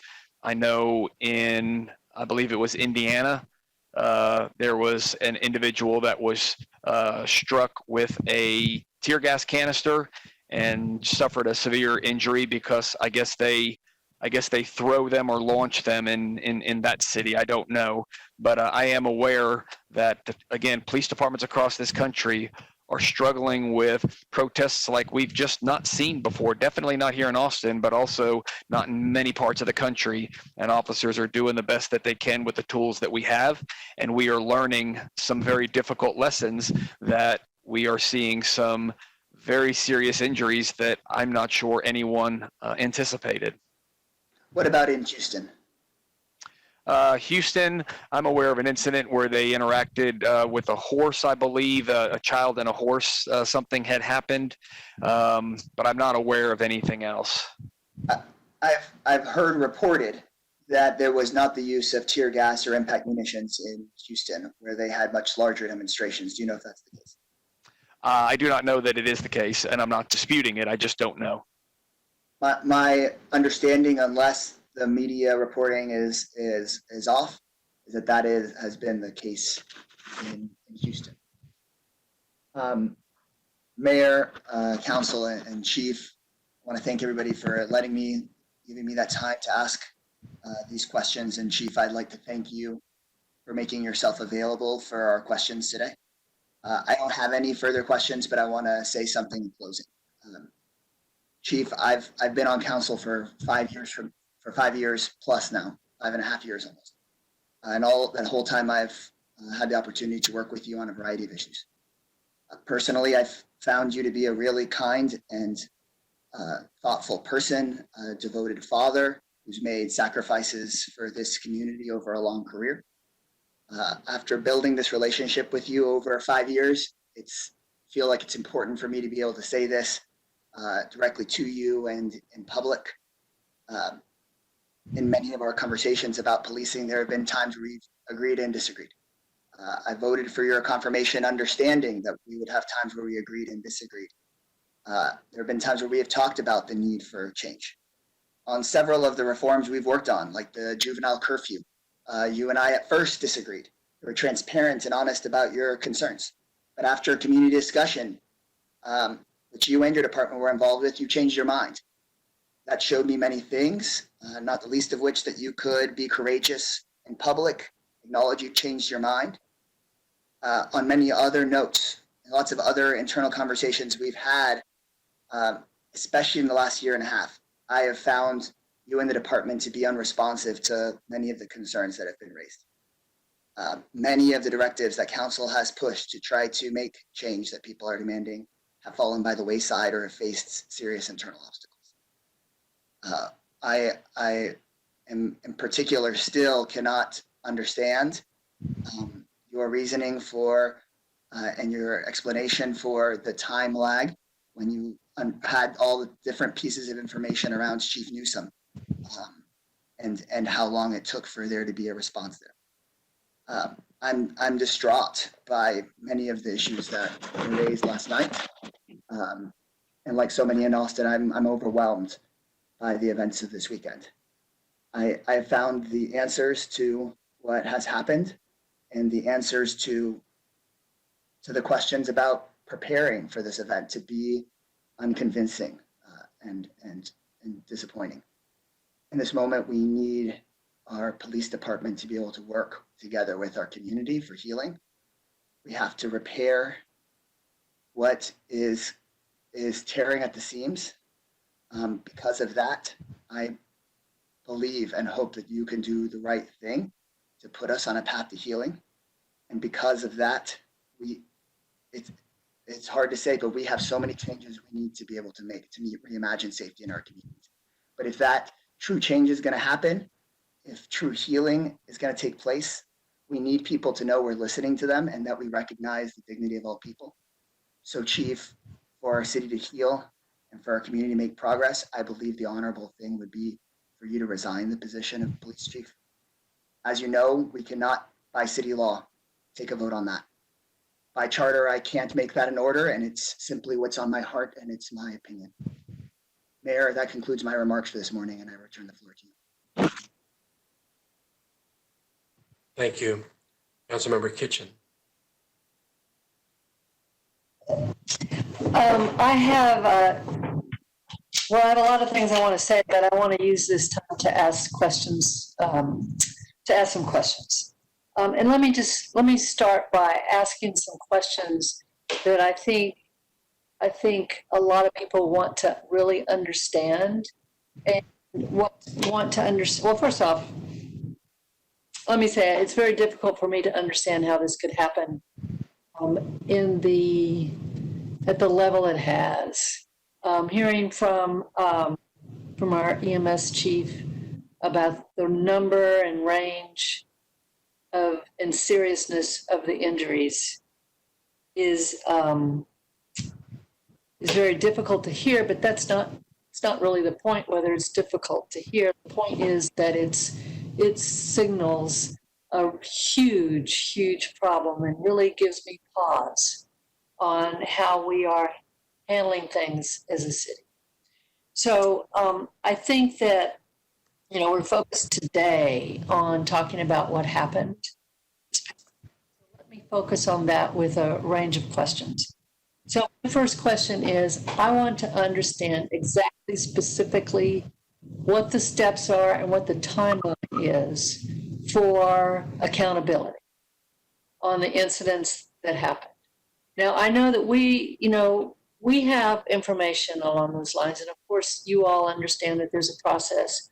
But for transparency purposes, I want that to be laid out right now to tell us and the public what is this process for these investigations. What are the steps along the way? And I think it ought to be available in writing. I know it is in writing, but it might be difficult for people to find. So I think that needs to be laid out. I also want to understand how swiftly this can occur. And I hear, City Manager, your commitment to provide the resources that are needed to help our departments make sure that investigation happens quickly. My question to you right now is, please lay out. I know you've talked some already, in terms of the investigations being proceeded and investigations being done, and also through our police oversight. But I need something that's more specific. It's a little hard if you're familiar to understand exactly what the steps are and what the timeline is, and then what's being done to expedite. So what we have right now is the 10 instances that I specifically mentioned to you earlier are all already under investigation by our Special Investigations Unit. That is the unit that investigates officer-involved incidents like shootings where we've got serious injuries, and they investigate that from a compliance with state law perspective. And the district attorney has reached out to us and wants to review those instances as well. I just heard this morning that there's 159 complaints that have already been forwarded. And so we're going to have to figure out how to deal with such a large number of complaints given the short timeline that we're given under civil service law of 180 days. So the process is when a complaint goes into the Office of Police Oversight, they vet it, send it over to Internal Affairs, and after the discussions between those two divisions, if it merits being filed as a complaint, then or opened up for a formal investigation, then that investigation is opened, and the 180-day time window started from the day of the incident. So that's what we're looking at on these cases right here. And so to give you a specific timeline is hard on any individual case, just because we're looking at so much so much going on right now. And I'm sorry, I'm reading something right here. And what we're also going to do is look at individuals in the department that have prior experience in internal affairs and bringing them back to assist in this effort, because we do realize that this will overwhelm the capacity of a unit that's already overwhelmed with work. Okay, and can you speak to providing something in writing? And actually, Chief, I understand that your role in the investigation is one piece. We also have what the of the police oversight process. Perhaps this is the city manager, how are we helping to make sure that the resources are there to process the complaints the volume of complaints that are coming through? How are we helping with that? Thank you, Councilmember. As you mentioned, both in the police department and in the Office of Police Oversight, I'm having regular discussions with ensuring that they're able to meet the needs that have come into their various departments in real time. And so we are continuing to ensure that they have the appropriate staffing so we can quickly and thoroughly look at each one of these complaints. I'd like to ask for this information in writing so that I can see the steps along the way, process, and the timeline, and what we're doing expedite. So is that something that you can provide to me? We can do that, Councilmember. I think that's important for transparency, so everyone has a clear understanding of what to expect. I'll ask just a few more questions, and then I know my colleagues have a lot of questions too. So I'll just focus in on one set of questions, and then I'll defer to my colleagues. So I want to understand a little bit. I want to understand an additional level of detail how the department accounts for the use of the less lethal use of force.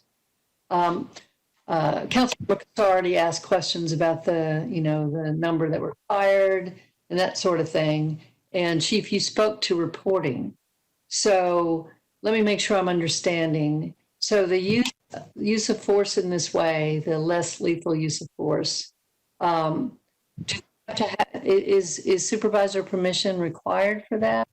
Or is that, tell me more about that.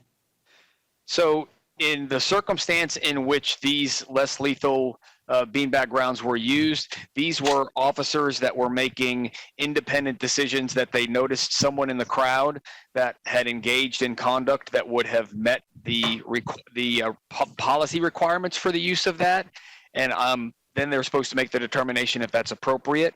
There may also be a circumstance that either a supervisor or someone else behind the line saw someone in the crowd that was engaged in the conduct, and then they keep an eye on that person, because typically if someone's going to do this, they're likely going to do it again if you're there to incite or to instigate. So the officers are making these decisions as they're on the line, looking at the crowd because they're the ones that are seeing everything, and then there's no direction or command needed. These are tools that the officers carry with them out on patrol. Every single day we have these available. So this is not something that is specific to this instance. This was just a different circumstance, as I've said several times, one we've never really faced before here. Okay, so each officer makes these decisions with the parameters being the policy and with their training? Is that yes. Okay. And I think you mentioned earlier the requirements around reporting. Yes. Can you tell me a little bit more specifically the data that is reported about an incident? So the data from last weekend will be a little bit more difficult. One of the things that we looked at, given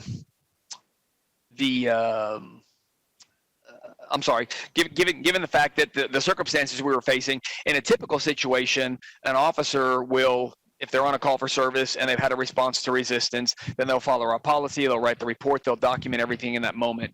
Given that we're in a crowd control situation where officers can't step off the line, come inside and go write a report, given the dynamics, what they were instructed is at the end of their shift, they would write a supplement with everything that they remembered about each of those instances that led up to each of those use of force response to resistance circumstances. So we're going to see how detailed that was. We recognize now that with everything that happened, again, all of that was unexpected, that the level of reporting is likely not going to be to what we would want it to be, especially with the reviews that we need to do. So the direction has now been given that if an officer engages with any type of response to resistance during these instances, they are to step back for a minute and into their body-worn camera there to give all of the information regarding what just happened. In other words, date, time, location, what they encountered, and who they were engaged with. So an area that is probably not going to be satisfactory to some or many on our reporting from last week was yet to be determined, but we recognize that and we've made immediate changes, and that's why for going forward, officers will be dictating into their body-worn cameras all of that information. So when they go back later on at the end of shift to write the reports, they'll have a detailed account from in that moment. Okay. Thank you. I have other questions, and Mayor, I know I'm going to defer to my colleagues now. I will have other questions later relating to impacts on individuals who are injured, as well as businesses, and what remedies are available to them. And then I would just say, and I have other questions too, but I'm going to defer right now. And then I would just say that I want to say to you, Chief, that you and the city manager and ACM Mariano, I think that for me, I'm hoping, or not hoping, I'm expecting that this is a wake-up call for us. I really want to see some leadership. I want to see some leadership that puts our city in the forefront in terms of how we incorporate de-escalation and community policing into our everyday approach to policing. I think that there's been lots of conversations over the years and efforts in that direction, not quick enough, not with the level of with the level of leadership that I would like to see. And I expect this to be all for all of us. We need to accelerate and move more quickly. And then I'd like to ask if I'd like to I can't see if is Ken Cassidy still on the line?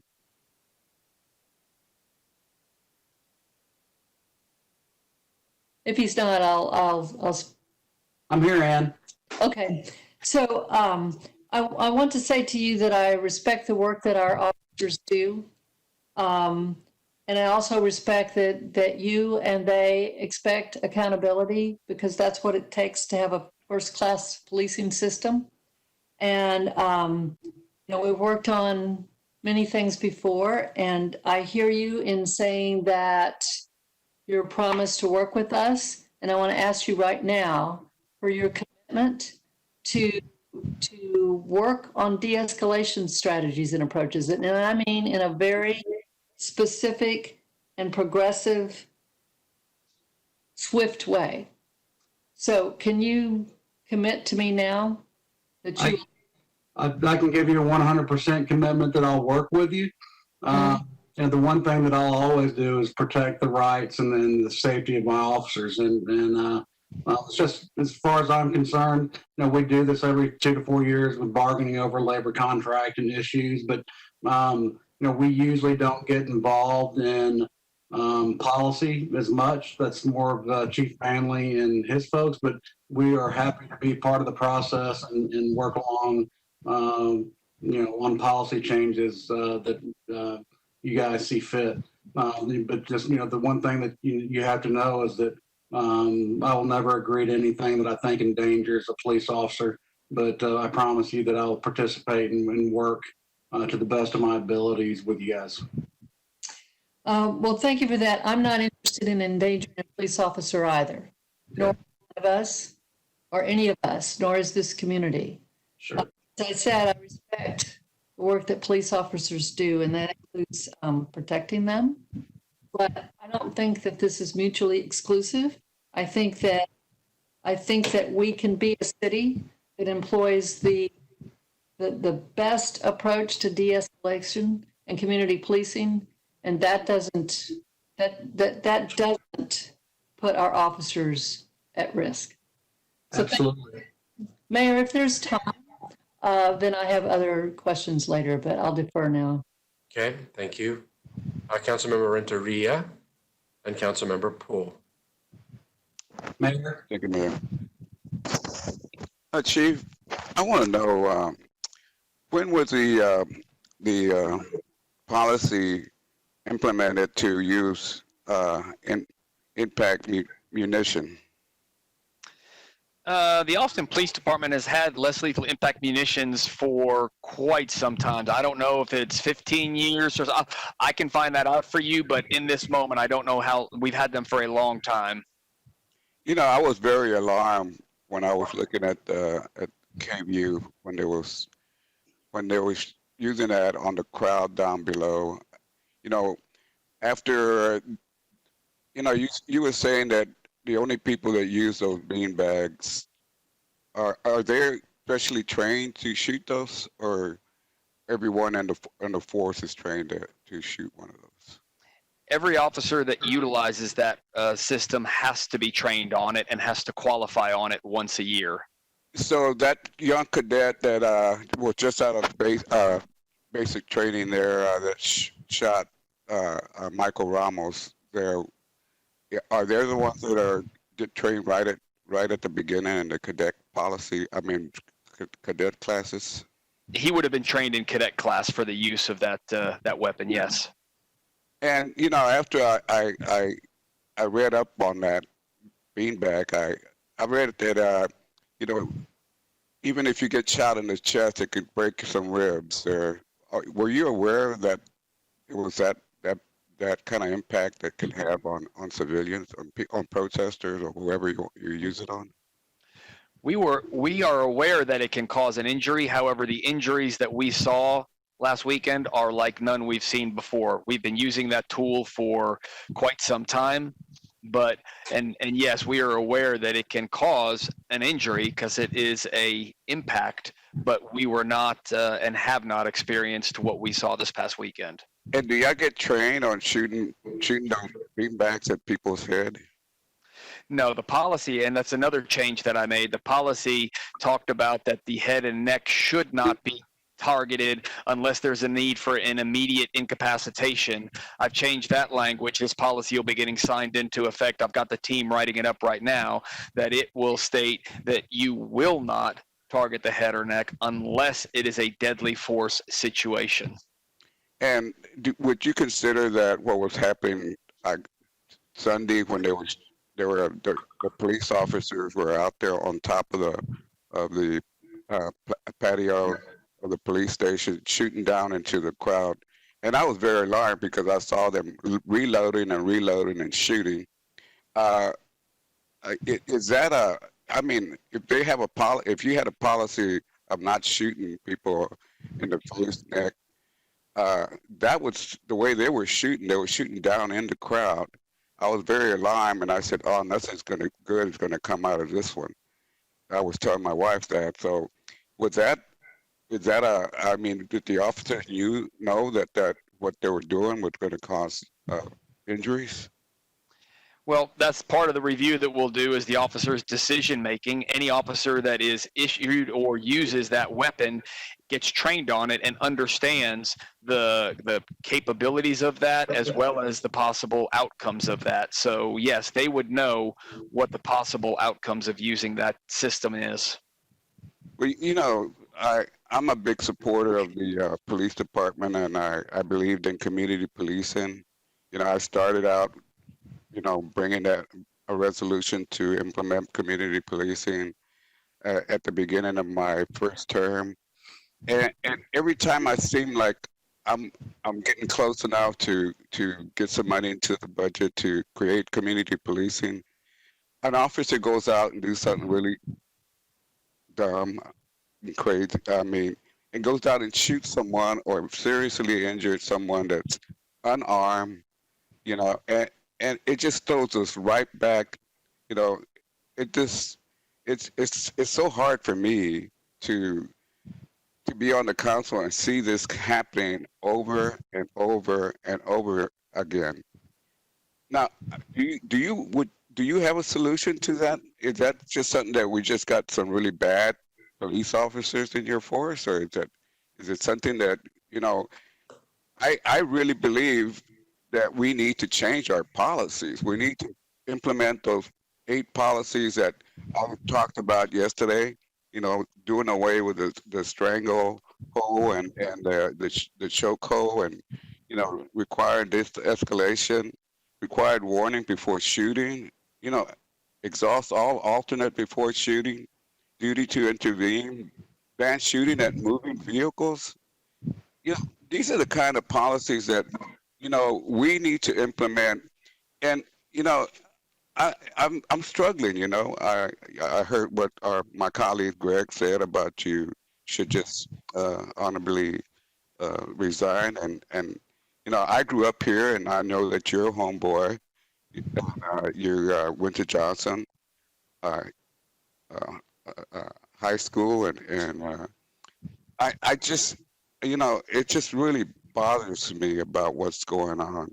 You know, I've seen these episodes and these things, and I seen, you know, growing up here, I've gone to demonstrations after demonstrations against police brutality, and I know the frustration, you know, because we did it in the 80s and the boat races and the what is Lincoln and you know, there were fire bombs and you know, and people got hurt, you know, and these were minority businesses that got hurt, you know, and we constantly seeing that happening over and over. What do we need to do to stop this?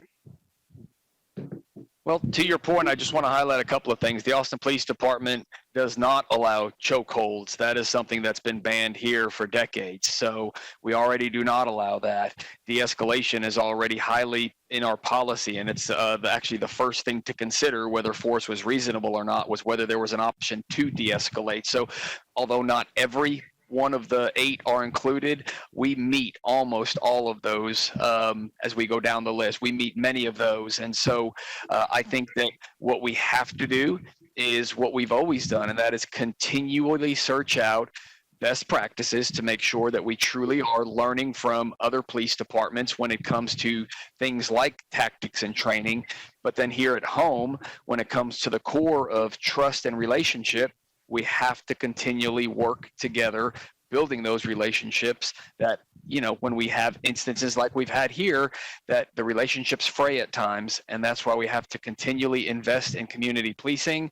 And we need officers to have that time away from calls for service so that they can make those stops into businesses and homes and build those relationships. So I think there's a lot that we have ahead of us, opportunities to build upon and to just improve on what is a good police department, although not perfect. But I do agree there are areas we can improve, and I know that my team and my department is committed to that. And you know, one of those policies is to ban shooting at moving vehicles, which I was very alarmed to see that video to hear that, you know, that Mike Ramos after he got hit with a beanbag. I'm pretty sure it was pretty painful. Must have really got scared. But shooting at a moving vehicle, I mean, I just can't see that happening. You know, it's one of those things that we have to ban. I mean, they had a young lady in that vehicle with him, and it was just, you know, this is just has to stop. I mean, you know, I just, you know, I'm really losing confidence in you, and I hate to have that feeling. I would like to have that feeling that we have a chief that's really are going to implement these kind of policies that's going to keep police officers from shooting our citizens here in Austin. You know, and nothing good comes out of this. A young man was running down the street naked with nothing on him, and an officer shoots him. You know, and I'm going, my God, this is just crazy. He didn't have anything in his hand, you know, and then we're going over, you know, those are the kind of things that just, I feel like, you know, I'm just, you know, trying to to change the police force and their policies, and I'm not getting nowhere. And, you know, I don't know if it's just the leadership, you know, or because I don't know what else to do. You know, it's just so frustrating. You know, I want to have confidence in my chief that he's going to be able to accomplish what we are asking you to do with your police force. And if you can't, then I'm just going to have to take the same position as my colleague Greg and ask that you honorably resign, because I need that commitment. I need to see that commitment that you have that in you, that you're going to change our police department. If I may just follow up on 2 of your points, the incident you described with David Joseph, that officer, as you know, is no longer with us because that was not consistent with our policies. And the policy on shooting at vehicles is extremely restricted, but we recognize that people are using vehicles as weapons around our country and other countries. And when we look at, I believe it was Charlottesville, where they drove a vehicle into a peaceful protest. We look at Nice, France, where they drove a truck into a group and killed a lot of people. So we understand the dangers that are within that. And that's why our policy is as restrictive as it is. It doesn't allow an officer to leave a position of cover and place themselves in the path of that vehicle, thereby creating the situation where force is necessary. But if that vehicle, without the officer being the one to get in its path, is posing that deadly threat to somebody else, then it is allowed. But we are very restrictive in that based on what we're seeing happen with those that want to do harm to others using vehicles as weapons. Well, Mayor, I don't have anything else to say. I'll let someone else go ahead. Councilmember Poole. Thanks, Mayor. I have three questions for the chief and then one for the city manager and ACM Ariano and the chief. So Chief, could you talk to us a little bit about training that's called Mobile Field Force, and tell us where that training occurs and how often APD holds training? Mobile Field Force? So mobile field force is when we pull together officers from around the city and form up a mobile field force for crowd control.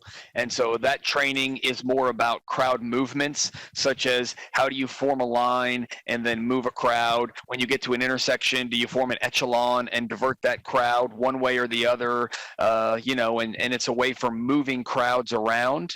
And I don't know the last time we trained it. I know a couple of years ago, we had every officer kind of come in and go through a retraining on mobile field force, but that's what that unit is particularly for, is helping with crowd control, more about either maintaining the safety around a crowd, or if it's a crowd that needs to be moved, how do you move them?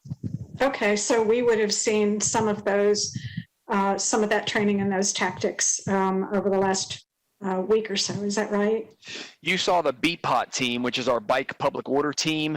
And so it's kind of a different concept than mobile field force. But when they were moving that group that had on Sunday morning that had expansed beyond Guadalupe, and we were trying to free those vehicles, that's a crowd movement tactic that the BPOT team teaches. Okay. Do cadets in the police academy receive the training on the mobile field force? I believe they still do, but let me check with the most current curricula and make sure. Okay. The second question I had about the mobile field force was, is this training that could be expanded to the entire department for a refresher? When you find out when the last time that training was, that maybe I would be interested in knowing how often and whether that training could be expanded to the entire force. Absolutely. Yes. Okay, thanks. Can you tell us why officers were not using shields? So the shield can be seen as both the positive and negative. When officers deploy with shields, sometimes the shield becomes the target for people to throw things at. And so we have shields. We've used them years past. We actually brought the shields out with the thought that we might use them this weekend. but unfortunately they were so old that they had degraded, and when they tested one and they threw a rock at the shield, it disintegrated. So we unfortunately did not have any shields that were serviceable or usable at this time. Okay. Is there, if they had been serviceable, is there a policy on when they are used and when they're not used? It would be in the circumstance we were in this weekend. It would have been a tool that the leadership that was out there that day. Again, it might have been in the operational plan. They would have made that decision if that would have been the appropriate tool. Okay. And then how does APD respond when an officer uses racist language? Well, that obviously is a serious complaint and one we've been talking about a lot here in the community. And if we received that language, then we would immediately begin the internal affairs process in conjunction with the Office of Police Oversight. An investigation would be undertaken, and then we would conclude with wherever the findings were. Is it also accepted policy and procedure that if one officer hears another officer using racist language, that the officer hearing it would intervene and remind the other officer that that's inappropriate? That is the expectation. Policing yourselves. Yeah. Yes, that is the expectation, is that we have a policy that says if you're aware of another employee violating policy, then you have a duty to report that. So I'm paraphrasing, obviously, but yes, that would be the expectation. I've said a number of times this week that people feel like they're being policed when they should feel like they're being protected. And I think that should be, I think I said we should fiercely focus on that goal. Should have been, must do now, and must do going forward. So City Manager ACM Ariano and Chief Manley, if you could respond, what thoughts you have about that statement about people feeling that they're being policed when they should be feeling like they're being protected. Since my mic's hot right now, I'll go ahead if I may. I'm sorry, I'll go first, but I regularly say that policing is something that should be done with the community and not to the community. And I understand the feelings coming out of last weekend. And so I am committed to restoring that feeling where it was lost, because I do believe that policing is a partnership, and the only way we succeed is if we're doing it with a community and not to a community. If I may go next, then, council member, this is similar to the theme, I think, in the last couple of years, where we had this concept of we should be guardians and not warriors, and some work has been done in that regard. And certainly the way you're characterizing it as protecting rather than policing certainly is one that can help enhance how we approach what we might do going forward. Councilmember, I've been here for just over 2 years, and I've seen how Austinites have come together to ensure that we're committed to the same values of not only having everyone in Austin have the same opportunities, but ensuring that we keep each other safe and protected. And I know that that protection of our police department, of ensuring that everyone does have the ability to live their lives and feel safe and secure, it's an ongoing discussion, ongoing relationship that each individual officer and each individual resident has with each other. And we don't take that for granted. We consistently work on that, and it's something that we have to continue to build over time. Thanks so much. Thank you.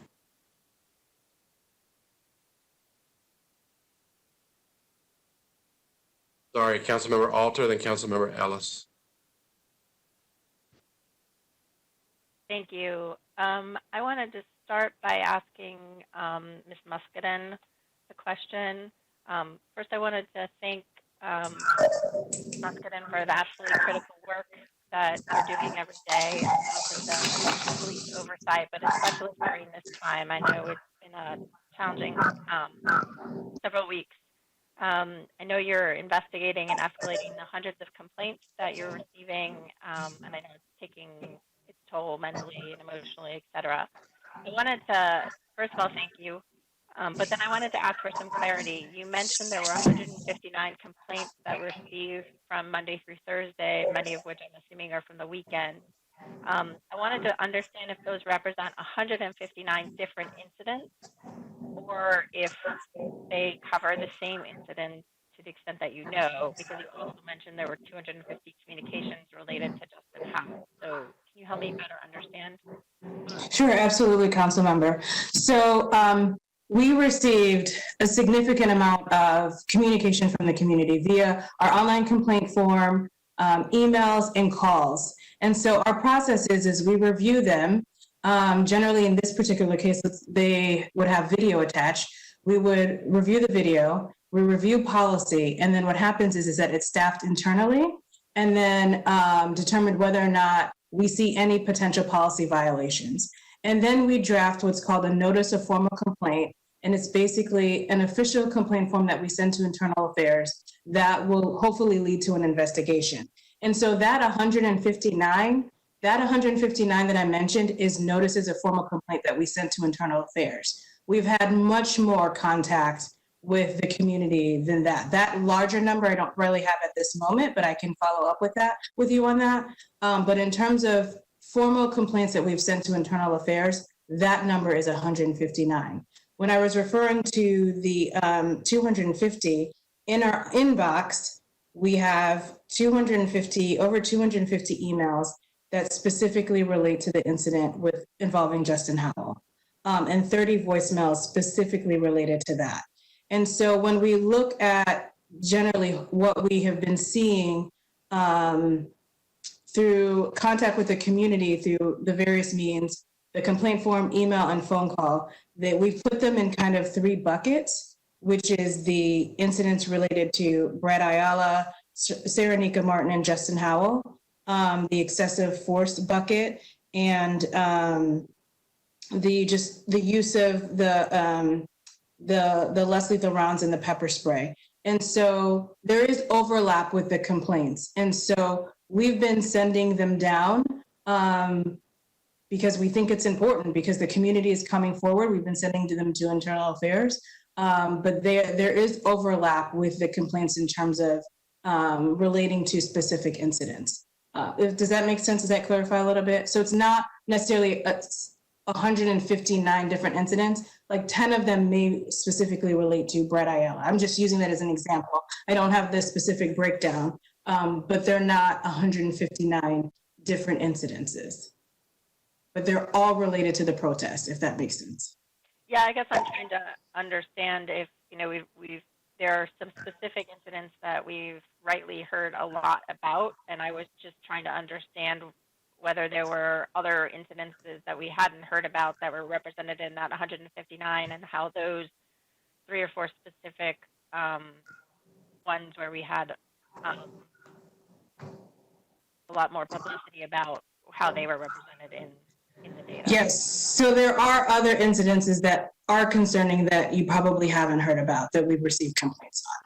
That is very much correct.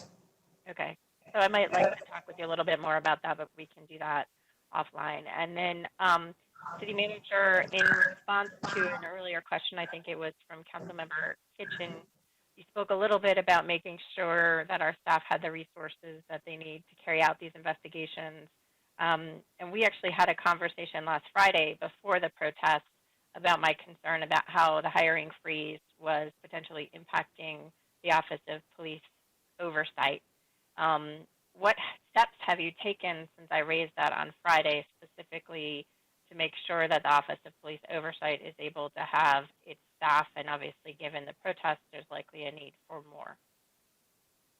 Appreciate that question, council member. And after we had our discussion, I immediately followed up with our deputy city manager to ensure that if there were requests and to make sure that the resources were available. And so that has been followed up on. Okay, thank you. And then I have a question for Chief Manley. So I appreciated the information that you shared about changing the protocol for officers speaking into their body-worn cameras before firing these less lethal arms. But I think I also heard you say each officer who fired one of these rounds completed a report following the events that very evening. Can you tell me if you have reports from the officers who fired on individuals like Brad Ayala, Justin Howell, and Saranika Martin?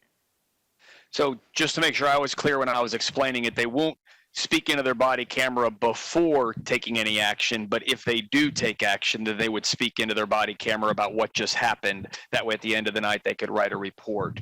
I do not know for certainty that we've identified the officers specifically in those 3 cases. I do believe we have in 2 of them, but I'm not certain. And so that is something that we're still working through. Okay. And as follow-up, as you just said, you're sorting through the footage, et cetera, but when will that video be available to the public, and when will the officers culpable for a shooting bystanders be identified? And when they are identified, what is the course of action? So that'll all depend upon the course of the investigation, as we talked about earlier.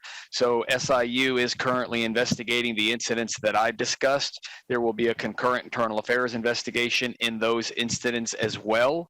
And video would be dependent upon the state of the investigation, plus our work with the district attorney if they're going to review this as well, and what the appropriate timeline would be for release so that it wouldn't jeopardize any of the investigative integrity. So I can't give you an exact timeline for what that might look like.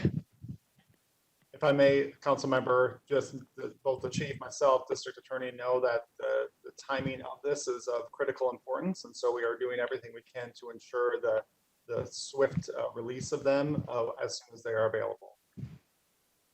Thank you. And then Chief, another question for you is, how is the riotous behavior defined?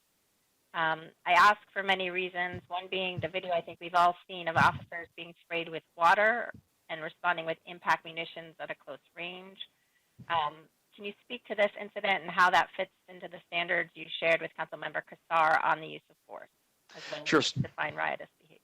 Sure. So riotous behavior, although I'm not going to be able to give you a verbatim definition, but it's the things like when you're in the large group, there's a penal code definition that has a minimum number of people for engaging in riotous behavior, but then that would include the things like throwing objects at officers, throwing the rocks. We had the car set on fire. All of those things feed into the decision of whether that is riotous behavior. But the Texas Penal Code has a definition for riot, and I can look that up and get that to you. But here in this moment, I can't give you the exact. Okay, I would like to understand that better because I'm not sure that shooting whatever they were shooting is the right thing to be shooting when you're getting sprayed water. Obviously, there may be more information for that instance. So in thinking about last night, I was really struck by the way that Councilmember Harper Madison framed something that I've been struggling with, and this was kind of echoing something that someone had said, and namely, we have to be able to recognize that we can have a problem that we need to address, and we can have good officers on the force. And those two things can be true at the same time. We've received thousands of emails over the week, and some of those do communicate a need for us to support the police and to support you, Chief Manley, specifically. Do you believe it is possible for us to assess the situation, examine what went wrong, and identify needed reforms while still being supportive of our public safety staff? I'd really like to know what suggestions you have on how we might do that, because we clearly have a problem, but I also believe that most officers approach their duty as providing public safety for all of Austin, and I really want to understand how we can approach that.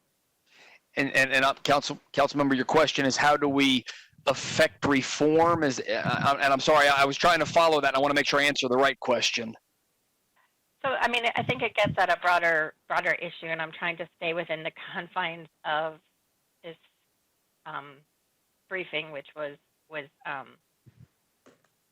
presented to us as if we were supposed to talk about the protest. But my question is really a broader one in the context of everything we've been experiencing and everything this council has been working on. But to make it specific to this protest, how do you believe and how would we assess the situation, examine what went wrong, and identify the reforms? And how would we do that in a way that is supportive of public safety staff? So Does that make more first, sense? I'm going to try. So tell me if I'm getting. I think first we have to do a critical after action review, and we have to look at what happened that at each step of the way. And it'll be difficult because there was so much happening. It was happening at multiple locations while we were dealing with protesters in front of police headquarters that the officers were dealing with. At the same time, we had people up on I-35 that had closed the highway, and we had gotten reports that the Target in Capitol Plaza was getting looted. So we're going all over the place, and there may have even been a march at the same time. So we've got to be able to pull together a thorough after-action review looking at how we handled each of those incidents, whether they were occurring concurrently or in succession or however, and then if there are areas that we identify as opportunities for improvement, we have to. And how do we do this with public safety's concerns in mind? I think that's what you have to do, is realize that the policies have to reflect the importance of the safety of our community and the people that we are entrusted to care for, but also the safety of the officers while they're carrying out their duties. And so I think it's that balancing act as well. So I guess I want to hear what you just said and kind of digest things from this morning. But it does seem like we've had a lot of incidences and complaints, and trying to figure out how we know that it's not just isolated error or mistake, but there's a cultural and structural problem. And we talk about the policies, and the policies are important, but we also are going to have to talk about the culture and how we change that culture. And I think that's just something that we're going to have to think long and hard about how we do that. From what you know, Chief, do you believe that what we are hearing and seeing from this weekend just represents isolated incidences that are part of error or mistake, or do you agree that we need significant institutional reform? I'm gonna start with the earlier part of that question or comment maybe, and that is the need for cultural change at the Austin Police Department. We are open to the review, and we are actually engaging in that review. The Tatum report identified some things that we are all working on as a department in an attempt to further move into that direction. We have entered into a agreement with a local consultant that does work specifically in this field about coming in and doing a culture assessment on the Austin Police Department. Now, this is specific to the findings and recommendations in the Tatum report itself, but I think that what may grow out of that is the opportunity to look at the culture of the entire organization. I don't believe that the occurrences of this weekend should lead people to believe automatically that there's a culture problem. We had our officers in very uncertain situations that were extremely dynamic, that we have not faced here before in my 30 years. And you only have to click on the national news for 15 minutes to see there are so many other cities that are grappling with this very same issue, where police departments have been called in to quell these what were supposed to be peaceful protests, but that got co-opted, or some that were meant to be what they were. And police departments around this country are going to be doing a lot of self-analysis. And I think as a profession, we'll be doing a lot of self-reflection. This will be one of those watershed moments, I think, for our profession that we learn from, grow from, and are better for in the future, but and here we will be committed to engaging in that.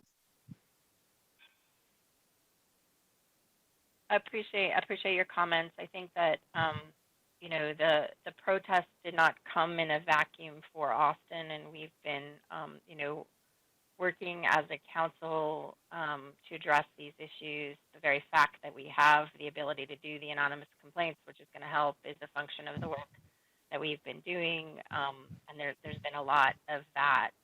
But there is a broader context within which this is happening, and I think it's important that we recognize it. So my very last question is to Mr. Ariano, who is the ACM in charge of public safety, and we've not heard much from you, and generally I haven't heard a lot from you on what you're doing in your managerial role to make sure that our police department is carrying out the policy that we set as council, and I would like to understand what you see as your role and what you have been doing, and kind of what lessons you've taken from the many resolutions we've had over the last few years that have asked for some reform of some sort, many of which admittedly are still in motion, and we are ahead of some other cities in doing. But you know, I'm trying to understand where the buck stops here, and we haven't heard from you. Councilmember, thank you for that opportunity. In many ways, I operate behind the scene, serving as the interface, if you will, from the city manager with the chief. And I strongly work with chief in order to see how we might best implement the council policies that are enacted, as well as balancing what the chief informs me about in terms of maintaining his officers safe. And so again, I reiterate the commitment that I have in order to see that we might be able to react to what we've heard and experienced over this past weekend, and commit that these changes are very important, that they need to be done, and certainly I can take a much more visible presence in this regard. Yeah, I mean, I think these have been there for a long time, and you know, I just wish it didn't take the events of this weekend to have you do the job that is your job, which is to help us implement the policy and to hold folks accountable that are under you. So thank you. Councilmember Ellis, I think, was next. Thank you, Mayor.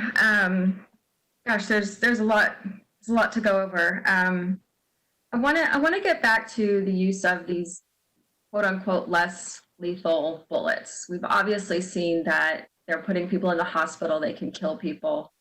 I don't know that terminology is appropriate, but who determines how much the officers are carrying on them and when they're deployed? Is that an officer by officer basis, or is there some sort of process and inventory to what is appropriate when you're going into a situation like this with unarmed civilians? So the operational plan that I mentioned at the beginning of this, that would outline who the command structure is, who the commander or assistant chief is running the operation, how many officers will be there, whether there will be teams like the special response team, the bicycle public order team, and then within that would be the assignment of roles. As far as who carries which piece of equipment, the SRT is very detailed in what a squad will consist of, what a platoon will consist of, and within that squad, you'll have officers that don't carry anything, so therefore their hands are free, so that you can just engage someone with your hands. If you were to try and place somebody in handcuffs, all the way up to officers that are obviously going to carry the impact munitions as well. So that's all defined in the operations protocols for those teams. And can you define SRT for us and for those who might be watching that aren't familiar with the terminology? So the SRT is our special response team, and this is the one we said their motto is defend the first, so that gives you a little bit of an insight. This is our team that is really trained to handle protest, free speech types events, that happen in Austin so frequently, and their role is to keep those events safe, to allow them to take place. Oftentimes, as we know, there will be countering opinions. There'll be a protest and a counter protest. So it's either the groups that go in there and try and ensure the safety of everybody, can come out, can speak out, speak against what's being said, and do so safely. And is there any kind of inventory? So in a situation like we saw this weekend, there's an understanding of how much was fired by officers? I don't know with this last weekend whether we'll be able to get an exact amount, but typically when an officer utilizes that weapons system, the less lethal munition, when they go and write their report, there's a details page where you document the person on whom you used that force on a response to resistance. You'll document specific information, race, gender, age, and then in there is also number of shots fired. So typically, yes, that information is gathered. With the way the weekend went, I'm not sure that we're going to have all of that information. Do you have an idea of what portion of APD's budget is for these less lethal types of rounds? Not here today. I do not. Okay, I'd be interested in that because I'm just really concerned with the indiscriminate nature, it seemed, that some of these events took place. Is body camera footage going to be released, or who decides when that is available to the public? Well, that'll kind of go back to the earlier question about the status of the review into these incidents, and the district attorney, as I said, is looking into some of these. So at that point where we think it is appropriate, if it would not jeopardize any ongoing investigation, and then if it meets the definitions under state law about releasable video, then we would absolutely release that. I said earlier, the 180-day rule, would that apply to some of these occurrences? Yes, the 180-day rule will apply to these incidents. So if it takes longer than 180 days, we might not get information to the public. If it takes longer than 180 days by civil service law, the maximum discipline that an officer can face would be a written reprimand. So that's the big constraint under civil service law. Okay, and is that civil service law something that we handle through the contract, or is that set at the state level, or how does that work?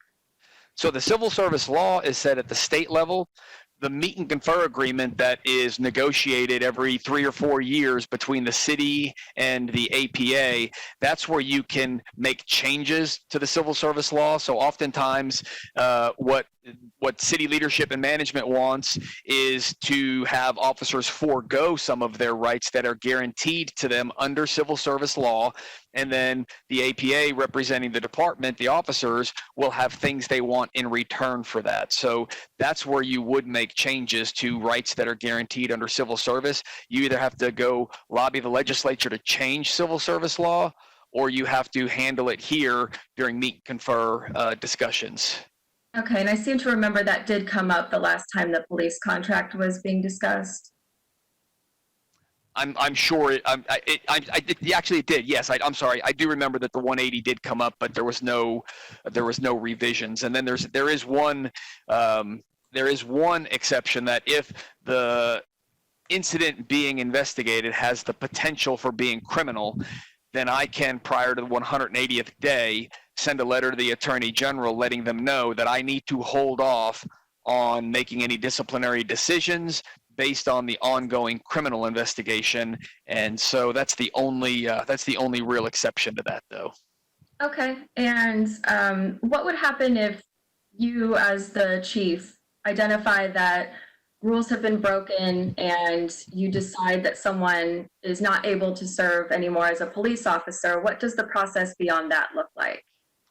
So the way our system works here is the police chief has the ability to indefinitely suspend an officer, and that's our term for firing someone. But then that officer has the right to go to arbitration, and so they can take that before a third party administrator, and and do a arbitration. So an arbitrator would sit over that. There are some provisions that let you go to the courts instead of to the arbitrator, but officers absolutely have the right to contest a chief's decision, and then the decision of that ruling body, normally an arbitrator, is the decision that stands. Well, that's something that is of note to me because I know that recently you did actually fire 2 officers who were shown to be lying when the body camera footage was released. And there was news recently that they are now back on the force with back pay. And so I see that as a place where you saw something was wrong and you made an appropriate call. And so I just wanted to daylight while we're all talking about this discussion that there are moments where there's an action by an officer that is not according to protocol, and there are still some other rules at play that are a part of this conversation to understand the inner workings of the police force, and that there are state rules and other levels of courts and governments that sometimes go against the wishes of a police chief. So I'm very concerned about the actions that took place this weekend. We need to be providing a safer space for our community members of color to be able to peacefully protest. I am concerned about the use of these less lethal bullets. That's a soft word for what these things do. And if I heard you correctly earlier, is the beanbag bullet going to be discontinued, or is that going to be a discontinued on certain bases type of decision? Can you remind me of that? You may have said it and I missed it. Yeah, the language will basically prohibit it being used in a crowd situation. In other words, you wouldn't fire into a crowd. It is still a very useful piece of equipment for officers to have because it gives them the opportunity to have a less lethal option that without that less lethal option, they might have to revert to the next level up. The only other really less lethal option officers have that provides that standoff distance, in other words, you don't have to be up close, is our taser. But if memory serves me right, I think those are only 21 feet long, the cables that attach to those. And then pepper spray has a limited range as well. So it is a tool that in the right circumstances provides officers with an extra way to approach a situation without having to engage. Yeah, I think what, as people are seeing what these beanbag bullets really are and how much medical damage they can do to the people that are hit by them, I think that's extremely concerning. I know one was used shortly before Mike Ramos's death, and seeing what damage was done to people who were hit by them this weekend, I just cannot imagine anyone being hit by one and then deciding to start voluntarily complying. And I think that's just a matter of police process. It's extremely disappointing.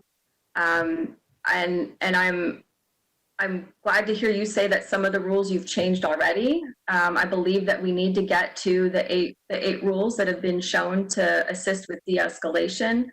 I think we also need to look at de-escalation protocols so that the officers aren't the first ones showing up if it is a situation of a mental health crisis like Mr. DeSantis. We need to be looking at this more comprehensively. We do need to be changing some rules and some of the financial decisions that are going on within the department. But I do appreciate you being here to answer our questions and to listen to the testimony of our community members that gave us their heartfelt responses yesterday.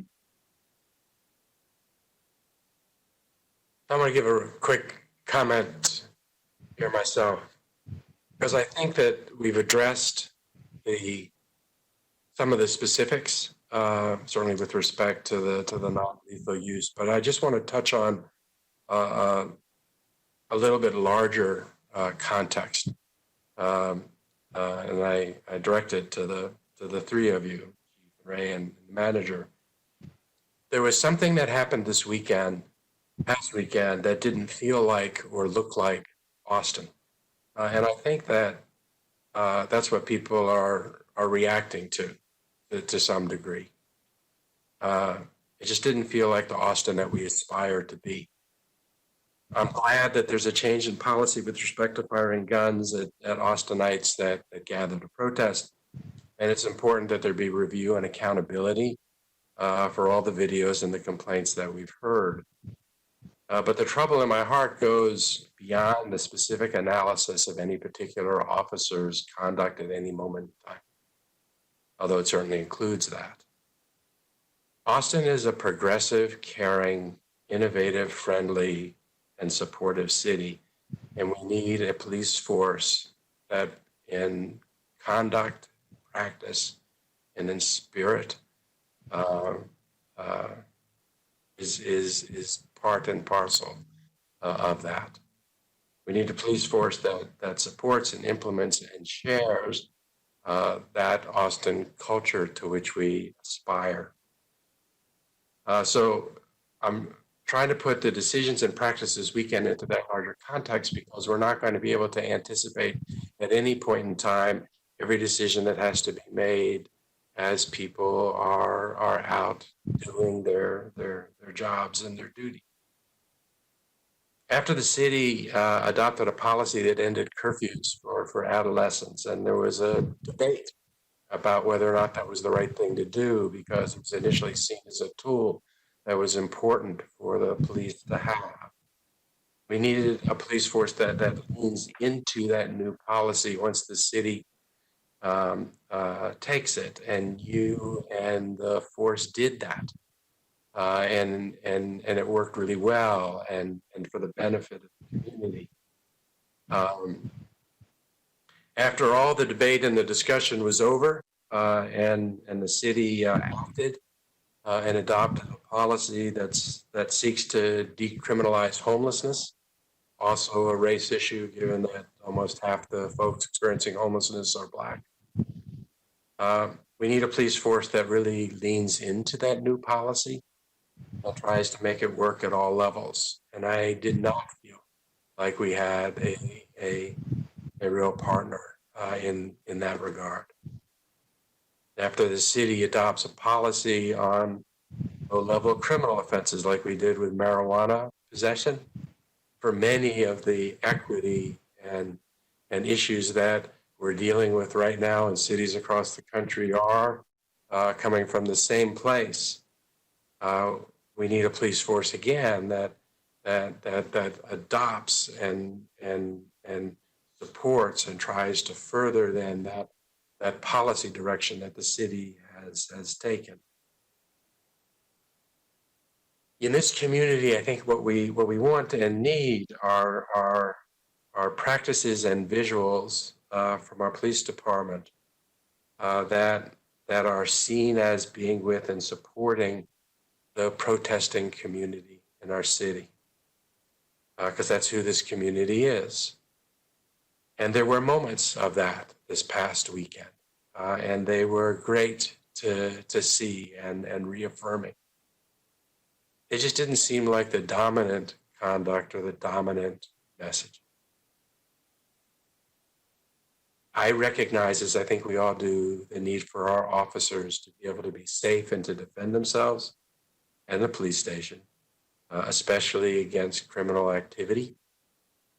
But we also have to recognize that doing that sometimes is going to create an image or a visual that's hard, that's just part of that reality.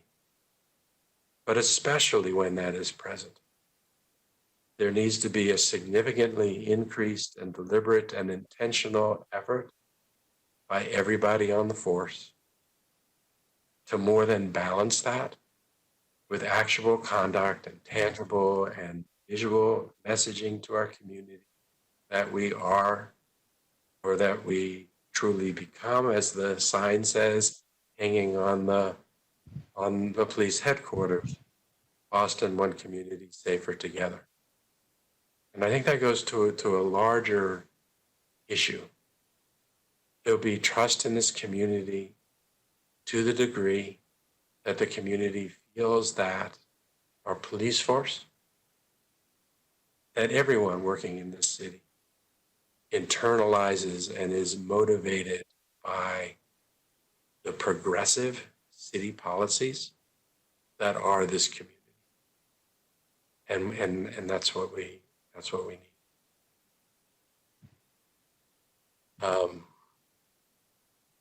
Jimmy, your turn.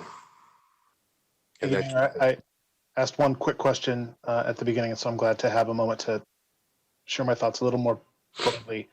Thanks to all my colleagues who have asked some very important and good questions that I think all of us were sharing.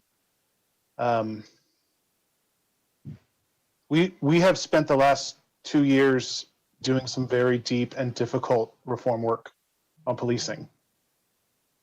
And one of the things that kept being repeated very clearly that we all agreed with was that community trust is a critical component to successful policing and a critical component and the point of community policing. Chief, I'm glad to hear that you have a commitment to making change and a commitment to reform. I don't know that using some of the language that we hear the president use is going to help us get there. There are certainly provocateurs that act, but I don't think this community is looking to hear it described the way the president describes it. I have had many concerns long before this weekend, and ultimately for me, I think that I would encourage you to consider a path in this movement for big structural change and reform, where your role may not be in the seat that you are in now. And it might be, I am open to other options and look forward to hearing them, including what you might do as a private citizen.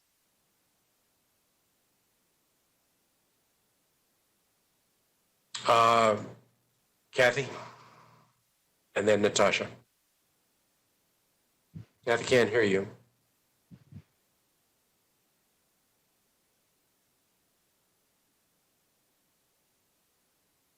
Can't hear you.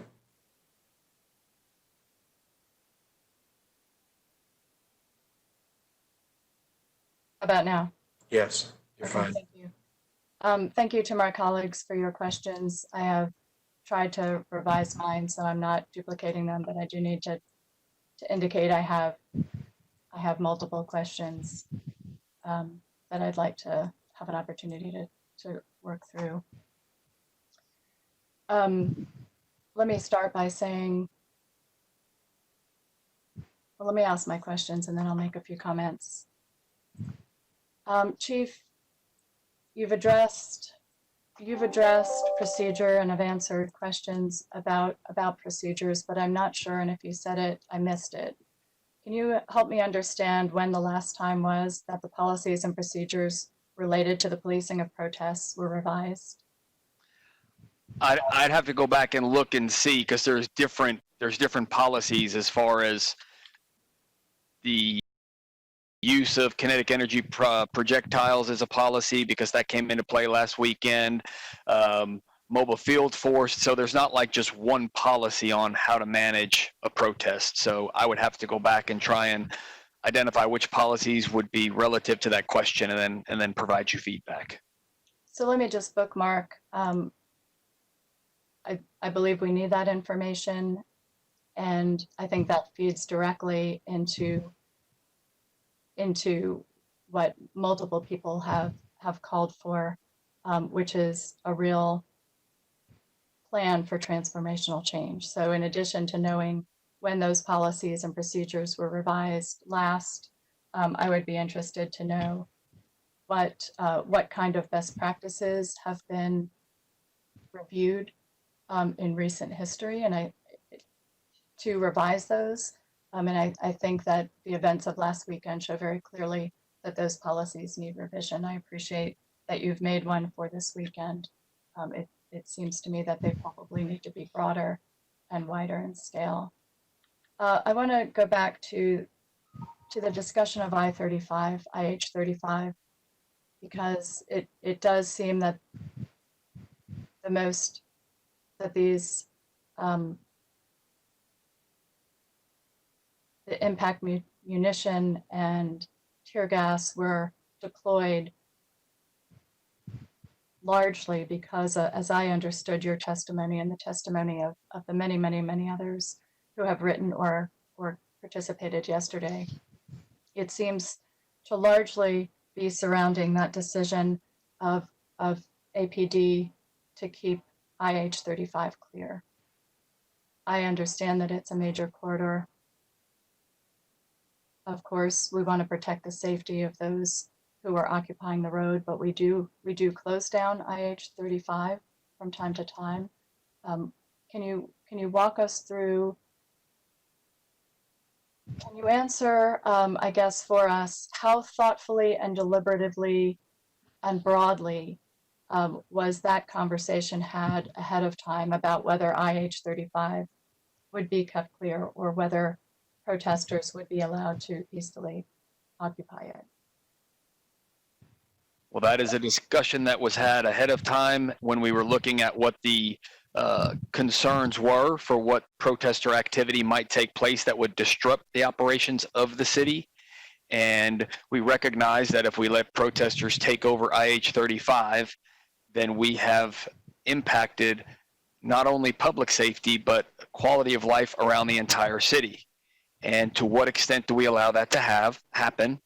And then what if tomorrow we have a group of 10 people that are protesting something totally different than what this last weekend was about, and those 10 people walk up on IH 35 and decide they want to sit down?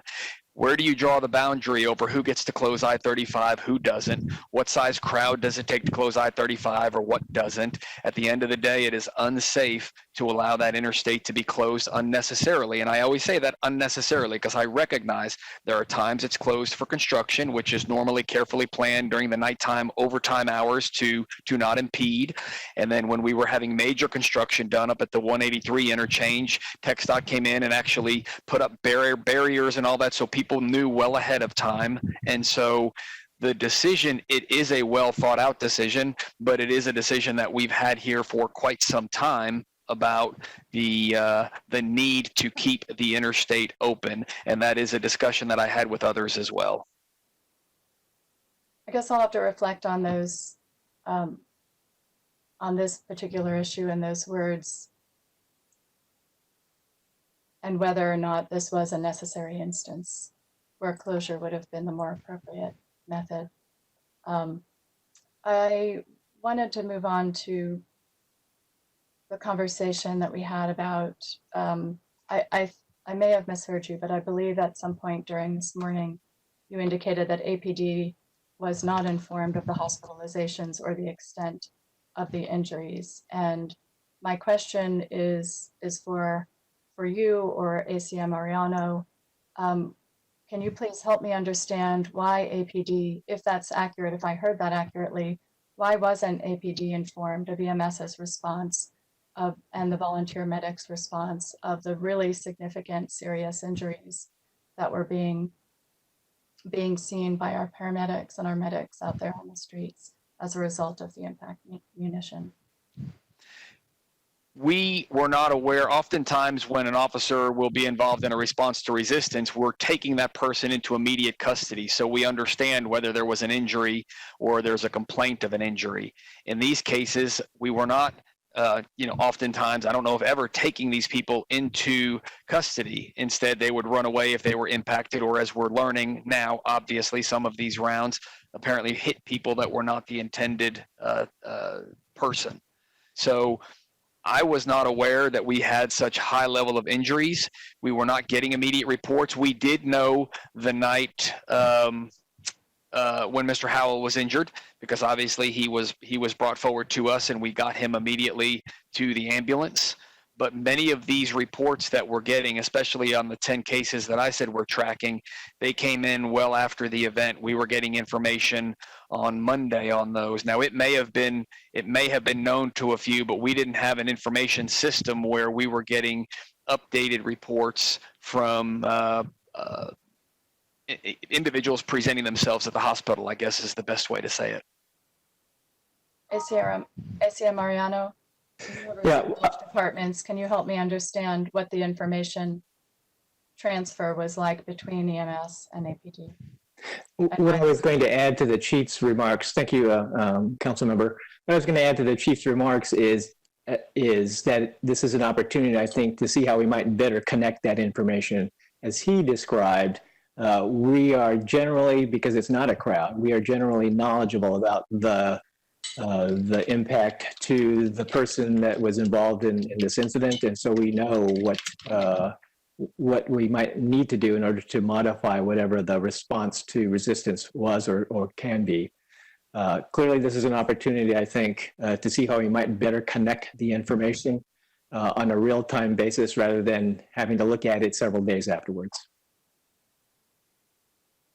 So multiple people have also, we've rightly spent a lot of today's discussion focused on the use of impact munition, and I, again, rightly, because the injuries were so significant, and but the testimonies that we received yesterday and again via email were horrifying. Listening to Chief Rodriguez describe the extent and impact and significance and ramifications of them this morning was stomach turning. So, again, rightly, I think those are the instances that will require the most investigation in terms of reviewing of videos and determining who was responsible, and why they fired, and why they, at least in the cases we've talked about, appear to have fired outside of the training instructions that I read in the force policy. But I hope that we're also that you are also looking at the videos and the other testimony and the other examples of instances where we're hearing reports of officers firing pepper spray within extremely close proximity to protesters, and looking carefully at those instances as well. One question that has been raised multiple times by individuals who are writing is whether there was thought given behind the use of tear gas, especially given the fact that we're in a respiratory pandemic, as one speaker put it yesterday. Was there any conversation around the use of that tactic in light of the current pandemic? We did not have a discussion linking the use of CS with COVID. No, we did not. So, we've clearly gotten lots of requests for what our constituents, and by that I mean all residents in Austin, have asked us to do. I have never seen, having lived in Austin for decades and having participated in protests for decades, including a couple that people feared violence would erupt. I've never seen a police response like this. Certainly, I stand with my colleagues who have expressed that we expect our officers to be able to keep themselves safe as they're keeping members of our community safe and creating safe spaces for people to raise their voice and protest. I appreciate, Chief Manley, your commitment to making an immediate change with regard to the policy. I would ask a few things. One is, Police Monitor Muscadin, thank you for the information you provided. I know that you are extremely busy responding and evaluating all of that information, and I appreciate it and appreciate the work that you're doing and your staff. At an appropriate time, if that information could be communicated to us in writing, I did my best to capture and go back to this transcript to make sure that I have correct information about the number of reports and some of the other data that you gave us earlier. But it would be, I think that is, I would say, City Manager, I believe that is information that our public also wants sooner rather than later. Chief Manley, you talked about an after-action report, and obviously that has to be done in a data-driven, evidence-based, thorough, and deliberative manner. I would ask, one, as a direct question, will there be a public component to that in terms of, you have asked, and Monitor Muscadine has asked for information from the public, and I think that's important and necessary. As you develop your after action report, I hope there will be significant public input that goes into that. And Chief, just wanted to ask you if that was part of your intent. I am not opposed to that. We have not put together the process by which we're going to do the after action. I think that a lot of the information that came forward last night is important, and I think that there will be an opportunity for public input. We have not framed how we're going to carry that out yet. Thank But you. Councilmember, if I may, I'll commit here publicly to ensuring that there is a public release of whatever we can through that investigation. So we want to be as transparent as possible about this. City Manager, it may have just been on my end, but I couldn't capture what you said. I appreciate the spirit of your question and ensuring that we can get out information to the public as appropriate, and I'm committed to doing that. Thank you. And as I was starting to say, I understand that an after action report will need to be deliberative and thorough and will take time. I would request of you, Manager, that, you know, Chief Manley referred to an operational plan of the police and going into this. I think we need an operational plan for transformational change. I think that is clearly some of the work that this council has initiated already and is in progress. The Tatum report gave other recommendations that I hear you, and I hear your commitment to implementing. I believe we need an operational change for transformational reform. I think that operational plan needs to identify some immediate short-term actions, as Chief Manley, you have, with the change in policy that will be implemented this weekend. I think we need some near-term recommendations and some longer-term ones. And so, Manager, I would ask you and your team to work on that. It needs to really be immediate. And so it's fine for it to evolve and to deepen and to become broader, but we need that commitment for immediate change, and we need it just as very soon as you can make that. We have, you know, all gotten feedback about last night's vote with regard to the acceptance of the grant and what that signified. Some of my colleagues spoke about it at the time. I voted for it for the reasons several of them suggested, that it was a conversation about accepting a grant with a match that was supported by existing salary. I would welcome my colleagues' conversation. I have, in some of the emails, gathered that several of you are working on resolutions and action for next week, and would welcome that conversation here today. I think it's important for the community to get a sense of the kinds of conversations we intend to have, so that they can provide feedback. So if anyone feels comfortable sharing some of those details today, I would welcome that. I want to say very clearly to my constituents, I am horrified by what I saw in the videos. Not only does it doesn't look and feel like Austin, I absolutely agree, but it really shouldn't be happening anywhere, not just in Austin. I condemn the use of the methods in the way that, as I understand, they were applied, which was to individuals who were protesting peacefully in many cases. And I'm going to support policy changes if needed to make sure that we don't see injuries like that again. So again, I appreciate those, all of the conversation and really all of the community members who have provided us with input. And I would like to just emphasize again, Manager, our operational plan for how we're going to implement transformational reform and transformational change here in Austin needs to be done in collaboration and co-created with our community. Thank you. I'm going to recognize Councilmember Harper Madison next. Time check, colleagues, it is 12:20. We had talked about going till noon. How many other people still would like to speak? Ann would still like to speak. Mayor Pro Tem would still like to speak. Should we keep going and just hear from Natasha, Ann, and then Delia? Mine are short. Okay, then let's go ahead and do that.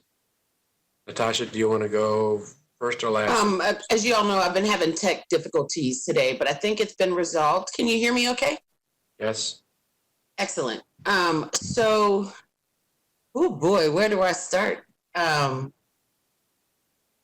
feel like I've been taking up a lot of space, and there was a part of me that felt guilty for that. And then I realized I don't feel guilty for that. There's a lot of space that I need to take up right now, and I'm okay with that. I have lots of questions, but I will try to respect everybody's time today, especially the mamas on the line. I know that y'all are getting the same questions I am about, but I thought it was Friday. You don't work on Friday. Okay. So, I know Ken Cassidy is off the line, but one of the reasons I wanted him to come before us today is during the course of this conversation, such a difficult conversation, I wanted to take the opportunity to take note of how frequently I feel like the Austin Police Association is absolutely irresponsible with what they share on social media and how they engage with the general public. And I'm not talking about engaging with their members. I'm talking about with the general public. I think they do and say things often that are problematic and incendiary. And that was one of the reasons I wanted him on the line today. And I think he's already gone. But I wanted to take this opportunity to say, moving forward, it is my hope that they will be more responsible with the voice that they have and how they say things. The other thing I wanted to say was that it is also my hope that, especially during the course of this time, as we have this conversation about this topic, that what's being reported back to the membership is emotionally mature and responsible and productive. I hope that what's being reported back to the membership is that we all recognize the complicated nature of what it is we're discussing. And we need for, during the course of these conversations about leadership, we need to be able to have this conversation with Chief Manley. But I think a lot of folks don't recognize APA, the Austin Police Association, is the voice for the membership of our men and women in uniform. And we need them to be very, very responsible in how they communicate where council is. And so my hope is that will be the course moving forward. Some of my questions. Thank you, Mayor Pro Tem Garza, for saying, I wrote it down because there's no possible way I could remember it all.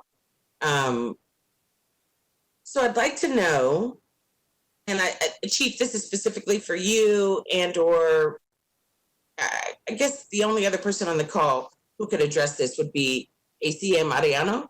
I kept hearing over and over how there are opportunities where the use of a particular type of force, and that is what it is, right? It's force, were justified or within the parameters, But I can't help but ask, when Ken Cassidy talked about all the rallies, all the march, all the protests we have in Austin, and I don't even know that he saw the irony there. So when the Klan comes and protests in Austin, are we deploying these trajectory, whatever military term you use to describe things that hurt people? And that's a real question. I'd like very much to know, when the Klan comes to Austin to protest, when the Reopen Austin rallies and protests happened, did any of those people get shot by anything.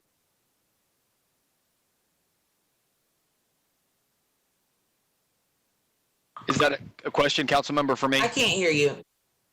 I'm saying, is that a I'm question sorry, I for can't me? hear you. Let me see if I can't do something with my tech.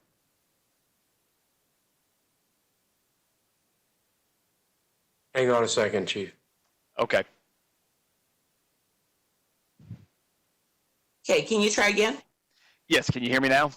I'm sorry, I still can't hear you. Okay.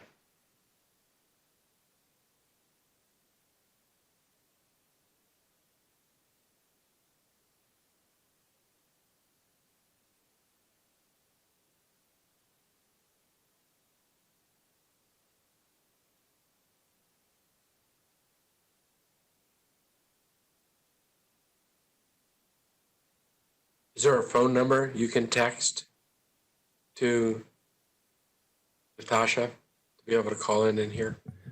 We've given all the information to Councilmember Harper Madison already. Thank you.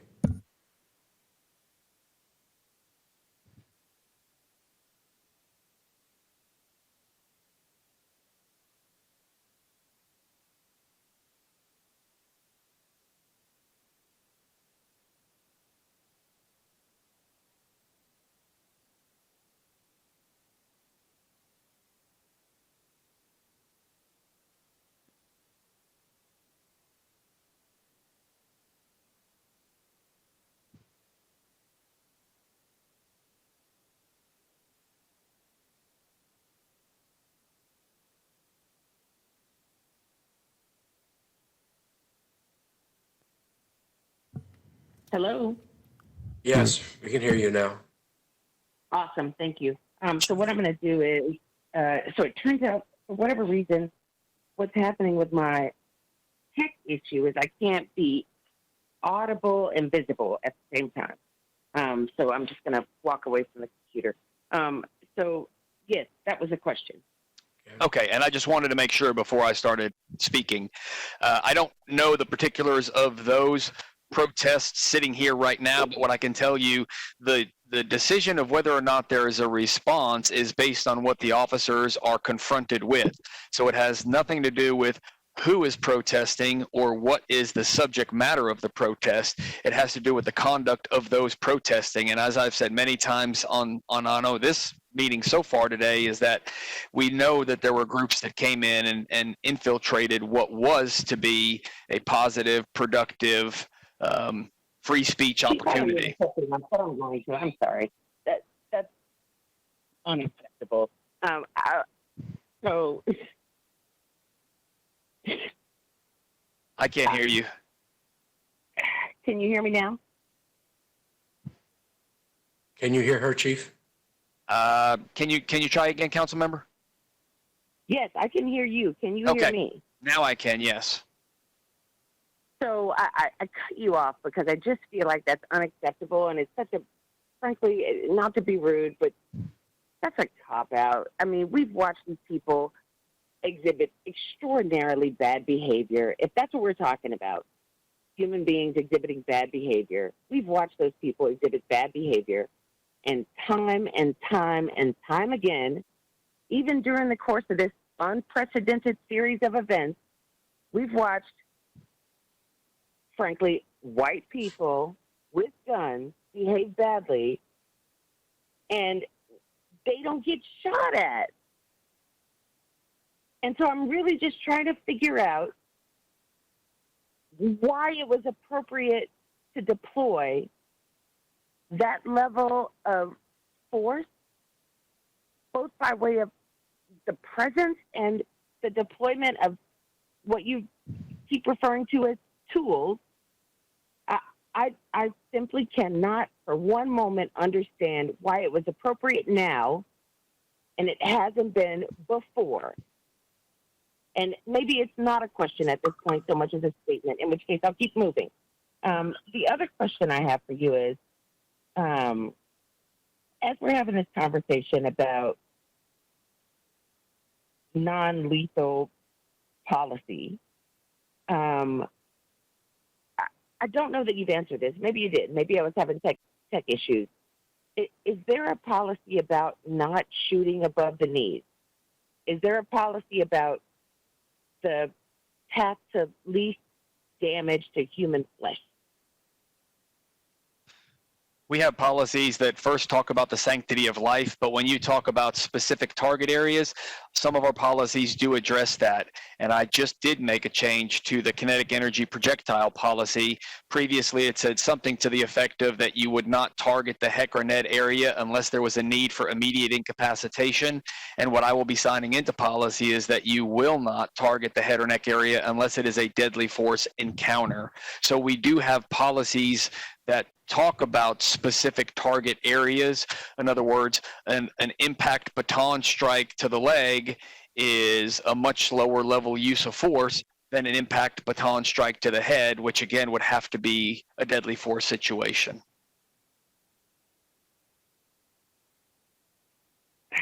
Man, I'll keep it to myself because at this point it's not a question, it's a statement, and I don't know that it's helpful. So in terms of the new protocols, how quickly will they be put into place? And as we are on the precipice of having these conversations about cadet classes and training, or frankly, in my mind's eye, the lack thereof, how fast will that be a part of the curriculum that new cadets receive? So that policy change, as soon as I sign it, obviously becomes the current policy. We've already put it out verbally to the officers working right now on the protest, so they know that that is in place, and this would be part of the curricula for the next upcoming cadet class. I appreciate hearing that, and I really do look forward to continuing the conversation with my colleagues about when it is appropriate for us to resume cadet classes, because in my mind's eye, now is not the time. So the next thing I would ask, and I think you might have sort of touched on it earlier, but I think it would be helpful for some of the folks either on the line or listening in. You talked about chain of command briefly. You said if there's a lieutenant or a sergeant behind, they're going to watch the person who engaged in behavior that was dangerous, so to speak. And so I couldn't help but wonder, like I think a lot of folks are wondering, watching this, it felt like nobody was in charge.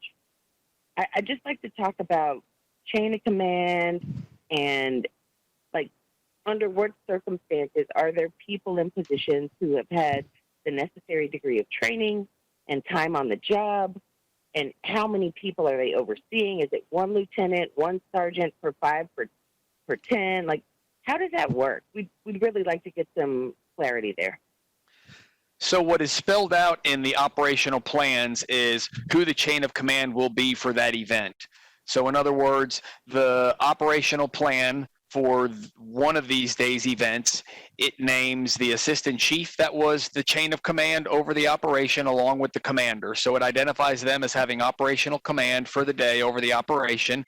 And then it goes on to identify a lieutenant that's over the SRT component, a lieutenant that was over the bike patrol, the bike public order team, and the horses. And then it's got listed out on this one here, it's got 4 sergeants over SRT, and it's got 2 sergeants over the bike public order team. It's got the mounted patrol sergeant, and then it's got the sergeant over the motors division. So the chain of command is all spelled out as far as which sergeants are over which individual operational unit, and then the lieutenants that they will report to, and then ultimately the commander and the executive if there's one over the operation. Chief, you'll have to forgive me and anybody else on the line who's ignorant. It just sounds like military talk to me. And so I only understood half of what you said. So I guess if I could say it in real practical layman's terminology, how many people are in charge and how many people are they in charge of? So there on the chain of command, as it's spelled out in the operational plans, there is an assistant chief who will be over the operation. And so that person is over the plan, the operation, the event. And then underneath them, you're right, it is a rank and file system Underneath them will be a couple of commanders so that they can help carry out the direction of the assistant chief. And then underneath the commanders will be the lieutenants, who will then supervise the sergeants. And so it is a rank and file system, and that's how it's structured. I'll be honest, I don't know the answer to my question. I'm not trying to badger you. I really am not.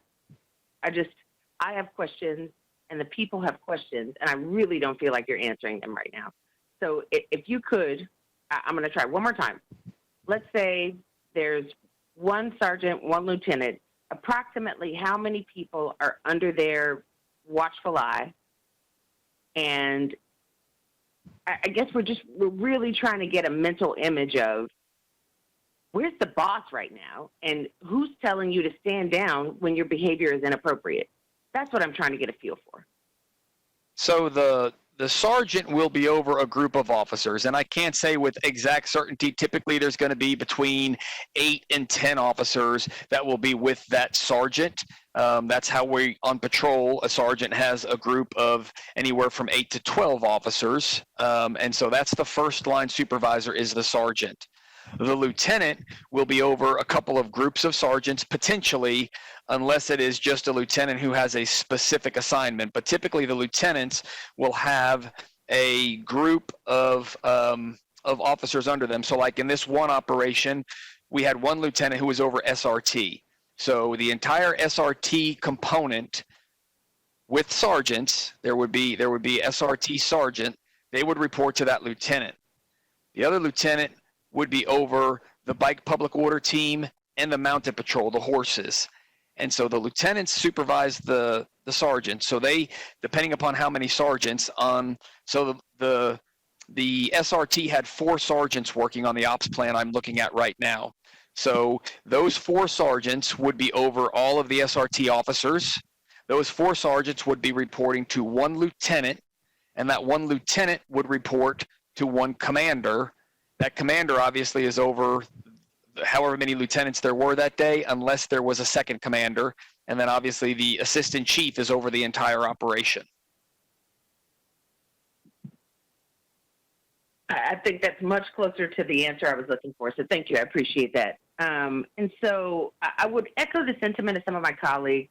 I really wish I could see y'all right now, but as soon as I turn my video on, everything goes wonky. So I'll echo the sentiment of some of my colleagues in that we can't possibly, and I think if for no other reason, I think all of our offices are recognizing you get 3,000 emails in 24 hours, and you're the person tasked with handling that. There's no human capability for them to be able to do that. So being inundated constantly, all the time, and still trying to do your job, I'm recognizing that we can't possibly ask the OPO to do the great work that they've been doing so far without offering some support and some additional staffing. And so, manager, this is for you as much as it is Chief Manley. I'd just like for you to offer, one, publicly, some commitment to making certain that we staff that office appropriately to where they can be a viable, substantive, continued force in us doing the right thing. And so I'd just like to know, both of you, can you confirm that you agree with that? Yeah, thank you for that opportunity, Council Member. I've made that commitment when this office was first started. I continue to have those touch points with the director, and then over the past week, having some more specific conversations that I know that the director had with our deputy city manager. But this is a commitment that I will reiterate here, that we will only be a stronger and more trustworthy city if we have a strong Office of Police Oversight. I know that we've laid a good foundation 2 years ago, but that foundation needs to be built on. If I could, Spencer, if you wouldn't mind just elaborating. The question was, do you agree that we need to fortify our Office of Police Oversight at all costs right now? In which case, you know, I recognize that we have a hiring freeze. You're not going to offer up employees for all of our staff to manage the thousands of emails, but can we at the very least commit to the city that we're going to fortify the Office of Police Oversight as it should be? Yeah, Councilmember, if that wasn't clear, absolutely. I make that commitment. Thank you. Chief Manley, I'm just asking for your thoughts there and hoping to get a pretty clear and firm commitment from you as well that this is a need and this is something you believe in. I believe in it absolutely, and it is a need because I understand the workload that the OPO director's office already has, and with the influx of complaints they're going to receive, it will exceed their capacity, and we stand ready to assist in whatever way we can. Well, so my hope is that assist means we get to hire full-time employees who are culturally competent and capable of doing the work, as opposed to shifting people from other departments who can maybe help with some admin work. They need something, and it's not something that I want us to take lightly. I'll move on. So you mentioned earlier during the course of your conversation around civil service law and meet and confer, you said something about the exception. So the opportunity that you get to make exceptions. I'm super curious about the level of discretion there, and like how often does that happen? I think everybody's curious about what does that even look like? Were you talking about an exception to the 180-day rule, council member? Correct. Yes, sir. Yes. If I have a case that has both an administrative component and a potential criminal component, then I can file a letter with the Attorney General asking them to give me an extension of the 180 days because I need the criminal component to carry its course first. This is done in a handful of cases, oftentimes officer-involved shootings, because the review that is done by the district attorney's office is often quite lengthy and thorough and does not get completed within that 180 days, and so I need to hold on to that. We've also had instances where we have had officers that may have been accused of other criminal conduct, and that came to investigation, and then at that point, the 180-day rule, if it was going to run, I could expand on the deadline with a letter to the Attorney General there as well. So it's not something I get to pick or choose. That's very helpful. Okay. I'm sorry, go ahead. I was just going to say, it's not something I get to pick or choose when I use. It has to meet those criteria. It has to have a criminal component that's still under investigation, and therefore I can't render my decision prior to its conclusion. So that's when I have to seek an Attorney General letter. I think that's clarity that we were all looking for. Another question I have is, you talked about how there's a code and, frankly, there's policy, protocol about what happens when officers engage in behavior that's, frankly, unprofessional. You said the thing about how misconduct is addressed. You know, there's a system for other officers to hold other officers accountable. I'm just super curious and would like to know so that I can share this information with our constituents. Were there any officers who had to report that they had to intervene over the course of the weekend? Not that I'm aware of right now. So my follow-up would be, do you find that problematic? Once we're recognizing, and you said yourself multiple times throughout the course of this call, that there were things that, you know, are under investigation and that could potentially be problematic. Do you find it problematic that nobody used the intervention policy and that you haven't heard from a single officer, including that, what it sounds like a handful of people in positions of leadership? You haven't heard a word from anybody? Nobody has used the intervention policy? I know there was a lot, so I'll keep it clear. The question is, do you find that as problematic as I do? Well, once I get a review of the incident and who would have been near an incident that occurred and whether they were focused on that and something that they should have reported, then I think that's when I would be able to make that determination. Okay. I'm doing my best here. Okay. So another question I had is about, and we're talking specifically about the course. I'm sorry, about the what? I said we're talking specifically about the course of the weekend. Okay. So I won't go as broad as I could, and I really appreciate Councilmember Alter for saying like some of these considerations and concerns are broad, and they didn't start this weekend. These have always been problems. This is always how, there's a certain segment of the population for whom this is how they assume PD will show up. All battery and no community. And so the question I'm going to ask is along those lines, but I'm going to try to keep it, within the confines of what it is that we were intending to discuss today. I really have some concerns about how frequently, in my mind's eye, there were situations that occurred over the course of the weekend that were a very us versus them kind of mentality.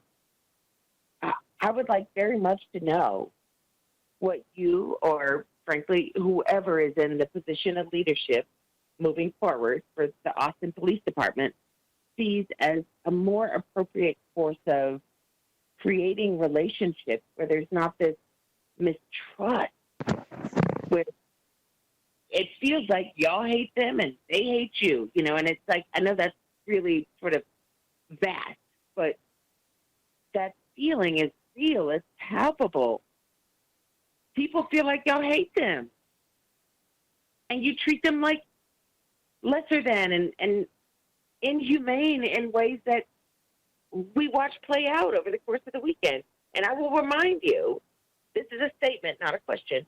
I will remind you, I didn't see one Klansman get hurt. I didn't see one, you got to reopen at all costs person get hurt. But we got young Black and brown people out here getting hurt. I would like very much to address by way of what happened over the course of the weekend. How does the leadership address the issue of the them versus us mentality? We got to fix it. And I would like very much to know your ideas. And frankly, that'll be my last question. So I hope your answer is substantive. Certainly. One of the things that we try to do is align ourselves with the event organizers ahead of time. And typically we've been able to do that when these are events that are organized by our local groups that we work with regularly. And through that, many times we would actually participate in the march, but at least we'd have solid avenues of communication so that it didn't become that. What we've been encouraging individuals to do, especially Monday through last night, these protests out front were extremely peaceful. Officers were out there just mingling, talking with those that were here to protest. We escorted the protesters to the Capitol and back because we weren't having rocks and bricks and other things thrown at the officers. So they were able to have a much different approach to how it happened this past weekend. And one of the things we were talking to the protesters as they were there about was, if we can continue to have those that are here for the right reasons, those are here to speak out against the injustices and the events that have happened, help to self-police. And I say that cautiously because we don't want them getting involved in any type of disturbances with those that are there for the wrong reason, but to help identify them, convince them not to engage in that behavior or point them out if they are, then that will help keep all of these events safe. And then I know one of the things the team has been working on too this week is to develop a community outreach team that will be here in front of the headquarters talking and listening to the protesters as they show up to hear what their concerns are about, whether it is about Mr. Floyd's case or whether it's about our local Mr. Ramos case or whether it's about our incidents last week. So that is another step we're taking to try and do that, because I agree it cannot be us versus them. It gets complicated though when we have the antagonizers, the anarchists, those that are here to do harm, intermix and then start throwing and doing other things towards the officers. I appreciate that. I definitely recognize the nuance there. And for anybody who's listening, who's thinking about going out this weekend, I'll double down on my sentiment from yesterday. Be careful about who you connect with. And if people are handing you stuff and telling you to throw it, and that's not what's in your heart, please don't do it. Don't let people co-opt what otherwise would have been an absolutely beautiful opportunity to show up, to be seen, to be heard, in the face of recognizing that Black lives matter. So y'all be careful out here. Thank you, Chief. I'm gonna leave with a few parting words. I'd like to say, to my colleagues and to anybody who's listening, I've had a really rough week, y'all, and I know you have too. And there are some people who are physically injured in a way that I'm not, and my heart goes out to them. I know there've been some calls for me to be present and to be, physically present, and I'm relatively private about it, but I'll just go ahead and take the opportunity now to say I'm an immunocompromised person. When we talk about compromised people, when we talk about at-risk populations, I'm one of those people. I haven't been out of my house in almost 3 months at this point, and I can't. So I would love to be standing arm in arm with you. I would love to be, speaking out loud in front of you with my fist raised in solidarity in a way that you've got to see my love for you and understand that I'm as frustrated as you are. I hate this bureaucracy. It sucks. Everything costs too much and takes too long. Like, we can't get the work done. So please don't think I'm not there with you, because I'm physically not there with you. I can't be. I'm a mama. I got to keep living. Like Mr. Overton said, keep living, don't die. I got to keep living, and I can't die. I got to be here for my baby, in which case I can't be out there with you, but I am 100% out there with you. Don't doubt that for a minute. Yesterday, today, these are some of the most powerful council meetings I've had the opportunity to participate in. I've only been here for a year and a half now, but wow, this has just been amazing to watch and to hear. Sometimes so painful, I had to turn my camera off so you didn't watch me ugly cry. Other times, I couldn't wait to raise my fist in solidarity with you. So thank everybody who is showing up. We appreciate y'all, and more importantly, we need you. We need you to keep holding us accountable and remind us why we beg for these jobs. A campaign is not easy. Block walking, raising all the things you have to do to be elected, that's not easy. We begged for these jobs. And so now that we're here, remind us what all that work was for. Remind us why we begged for these jobs. And don't let us sleep on you. Make sure that you hold us accountable. The unity of the voices that we heard yesterday was just, honestly, I'm very rarely speechless, but I'm speechless. I don't know what to say. But like I said at the beginning, the time for us to continue to keep talking in circles is absolutely over. We need to listen. We need to take action. I feel like in the last 2 days especially, my colleagues and I, we listened. And we're going to continue to listen. What I hope for is that as a body, and moving into early next week, that we can start taking action. People are hurting. People have been absolutely traumatized. And sometimes we're talking about people who were already traumatized just by how they show up in the world. They were traumatized. People were traumatized by recent events. And, that's been happening since 1865. I just want to say thank you to our constituents who have taken the opportunity to share a kind word. So I'll say this too. While I appreciate the criticism and you all holding us accountable, I mentioned it yesterday and I'll say it again today. We're all just people. Every now and again, share a kind word too.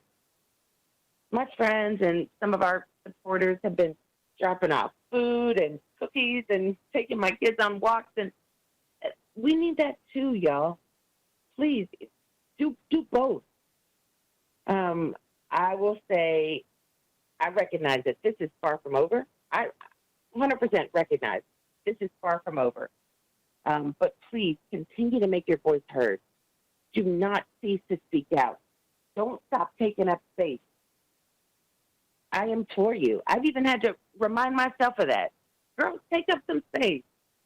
And that is okay. So I'm telling you that too. Take up some space. Let your voice be heard. Show up, show out. The one thing I would say there is, out of deep concern for people who have to get to the level 1 trauma center in our city, if we don't leave any other space clear, we have to leave the space clear for our emergency services professionals to get people to the hospital. And my hope is that that's sort of one of those rules of engagement conversations that folks can have amongst themselves. If somebody's hurt, if they're injured, if they had a stroke or a heart attack or an asthma attack, they have to be able to get to the hospital fast. That would be the one thing I'm begging people to do. Keep the space open for folks to get to the hospital. I will say this. I know tonight is probably not going to be, breezy, regular Friday night for a lot of folks. But I do encourage folks to get some sleep, get some rest. I'm going to do so myself. I'm tired, y'all. We got to come back. We got to keep coming back. If we're going to achieve the change we want to see in this city, we got to keep coming back. And you can't do that when you're broken and exhausted and delirious. The only way we can heal and rise up from this is to rest, reflect, and to act. I'll close with a couple things. There's 2 quotes that keep coming to mind over and over and over. Dr. King said, "The ultimate measure of a man is not where he stands in moments of comfort and convenience, but where he stands at times of challenge and controversy."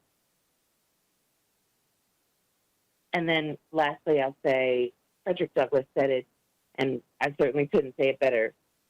If there is no struggle, there is no progress. So I hope that everybody stays as safe as possible over the next couple days.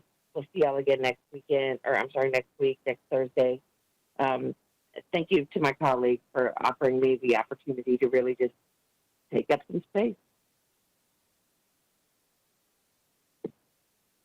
Thank you, Councilmember. Real quickly, I guess, Ann. And then Mayor Pro Tem. Yeah, do you want to go first, Mayor Pro Tem? Okay. All right, I'll be brief. I have just 3 quick things. One of them relates to, thank you, Chief Rodriguez, for sharing with us what you had seen from EMS and from the injuries that were reported. I would ask you if there's any other source of data that you can access. I don't know that there is, but I'm curious whether there's any hospitals that could report. And then I would just ask individuals to let us know, because I do know, as you mentioned, that there are folks that didn't go to the hospital or didn't call EMS that experienced injuries. I've received information from 2 individuals in my district, and I have let them know that I have shared this information with the city manager and asked that these incidences be reviewed or investigated just as others have. But Councilmember Alter, you had asked about other instances, and that's why I wanted to share. The first one, the first one involved someone who was shot twice by beanbag bullets, ended up going to their doctor, and were diagnosed with a broken rib, as well as the other kinds of injuries that go with that. And the other one involved an incident that we had some conversation about yesterday that involved pepper spray that was experienced by someone's child. And so I mentioned I just mentioned these two because I want to highlight that it's really important for us to understand that there are more injuries that people experienced than we have reported. And so I would ask you, I think I know the answer, but I would just ask you, is there any other source of data that you think that you can look to other than the transports that you all made? Council member, thank you for the question. I do believe that there are some other sources that we can tap into. We can make a request of all our area hospitals to see if they have any additional information that they can provide us, at least regarding maybe the counts of victims that they saw in their EDs. As we're trying to get a better idea of what the total impact is to our community, I think we can ask for that support from them. I'm not really sure exactly what route we would take to do that, but I'm sure we can figure that out and make a request. Well, thank you. Thank you for doing what you can in that regard.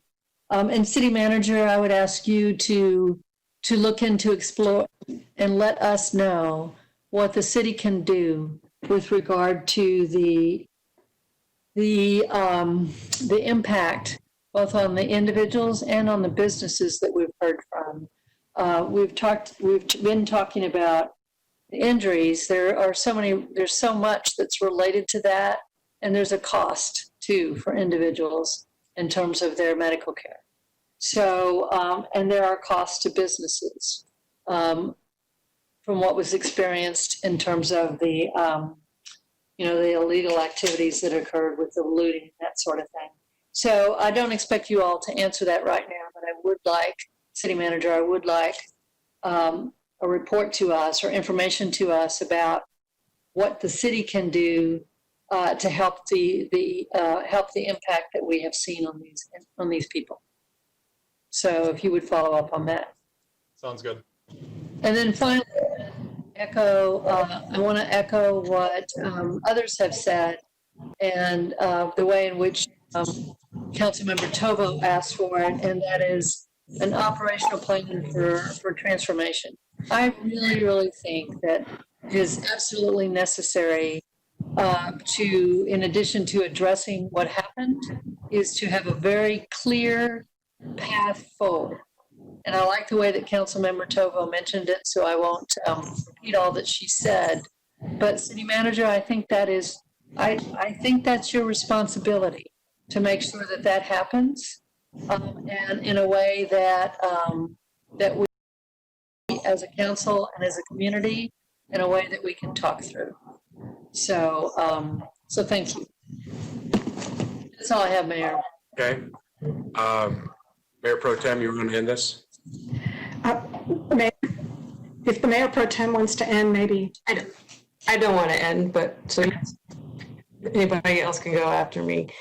I just want to add that I know that these problems are incredibly complex, and it takes more than one decision to change it and to move in a different direction. These problems they're individual, they're institutional, and they're systemic. Maybe it's because of those of us on the Judicial Committee have really been working on these issues so much. Maybe that is why the four of us often provide a different or have a different perspective, because we're in the weeds of it. And seeing time and time and time again, efforts to reform, efforts to change things, trying to get information, something as small as when we passed the policy to decriminalize marijuana, because it was, a waste of resources when It is a crime that is not low-level marijuana. It's not being prosecuted right now. Why are we wasting resources still ticketing and arresting for something that somebody will not be prosecuted for? And we're met by our chief the very following day. Nope, I'm going to keep doing this. I'm going to keep doing this. This is still the law of the state. Which, you know, you see why people are so frustrated. You see why we got, what, thousands of emails, thousands of calls asking for change.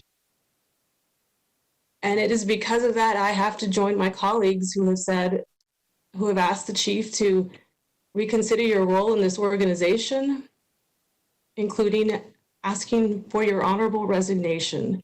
I don't know how we show the community that we're listening. I don't know how we move past this. I don't know how we retain faith in our community. After this weekend, after seeing that video over and over and over again of a 16-year-old boy just go limp, I don't know how we move past this without a change and without being responsive and without showing courage at this time.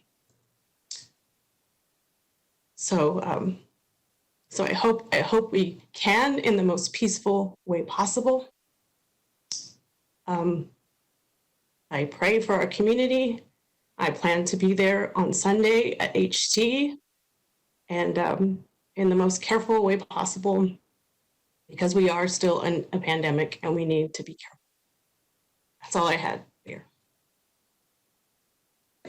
Colleagues, it's 1 o'clock. We have a couple people who are raising their hands. Do we want to break for lunch and come back? If I may, I just wanted to offer. Oh, sorry. So my sense. I just wanted to offer real quick that ATX Emergency Supply has offered us over 6,000 masks for folks who are going to be attending the protest this weekend. So just to echo what Mayor Pro Tem said about being as safe as possible, we're going to be able to keep a lot more people safe by way of that. And so thank y'all for that donation. Leslie, do you have something? Is it going to be long or? No, it's short. Go ahead. Wednesday, Obama had a virtual town hall, and he talked again about initiatives that his administration put out a couple of years ago, and that's where the 8 Can't Wait community policing focused items that I drew on and have been talking with my staff about are coming from. I see that there will be some amendments, some resolutions brought on the 11th. I was already intending to work with staff and with any of you. I think Councilmember Renteria had indicated an interest in working on the community policing with me. So we'll still pull these together, try to do it as fast as possible to have them on the 11th, or maybe just bring them, if we can't pull together an entire resolution, bring them as amendments. But there isn't anybody on this dais in our grid here where we're all watching and deeply concerned who doesn't want to make the transformational and institutional change that we need to these systems. So thanks everybody for all of the insights and the help and the explanations and the tenacity, and keep working together and pulling together on these issues. Thanks. Mayor. Yes. To that point, they'll be published on the council addendum here in a mere hours, changes to get all 8 of those policies in our city, along with other changes looking at our budget, looking at our city's direction and goals. So I know that there is real support of the dais. I appreciate words of everyone and what you just said, Councilmember Poole. By our rules, we can't all talk, but I want to assure folks you will see those published here in mere hours. Okay. Thank you for that work. I've endorsed those 8 principles, so I'm happy bringing it forward. Just to end, if you need to demonstrate or want to demonstrate this weekend, I would urge you to be safe. I'm still concerned about what we're going to see in several weeks. The event on Sunday is really for an event that centers on Black voices, Black stories, and Black solutions. It's at 1 o'clock at Houston Tillotson. If you want to do something, it might be good to #wait till Sunday and social distance and wear a mask if that's something you choose to do. And with that, I think that we're done. It's 1:07. Chief, thank you, Manager Ray, for bringing Farah, for participating with us today. We're going into this next weekend in a better place, I think, procedurally than we had going into last week. With that, this meeting is adjourned.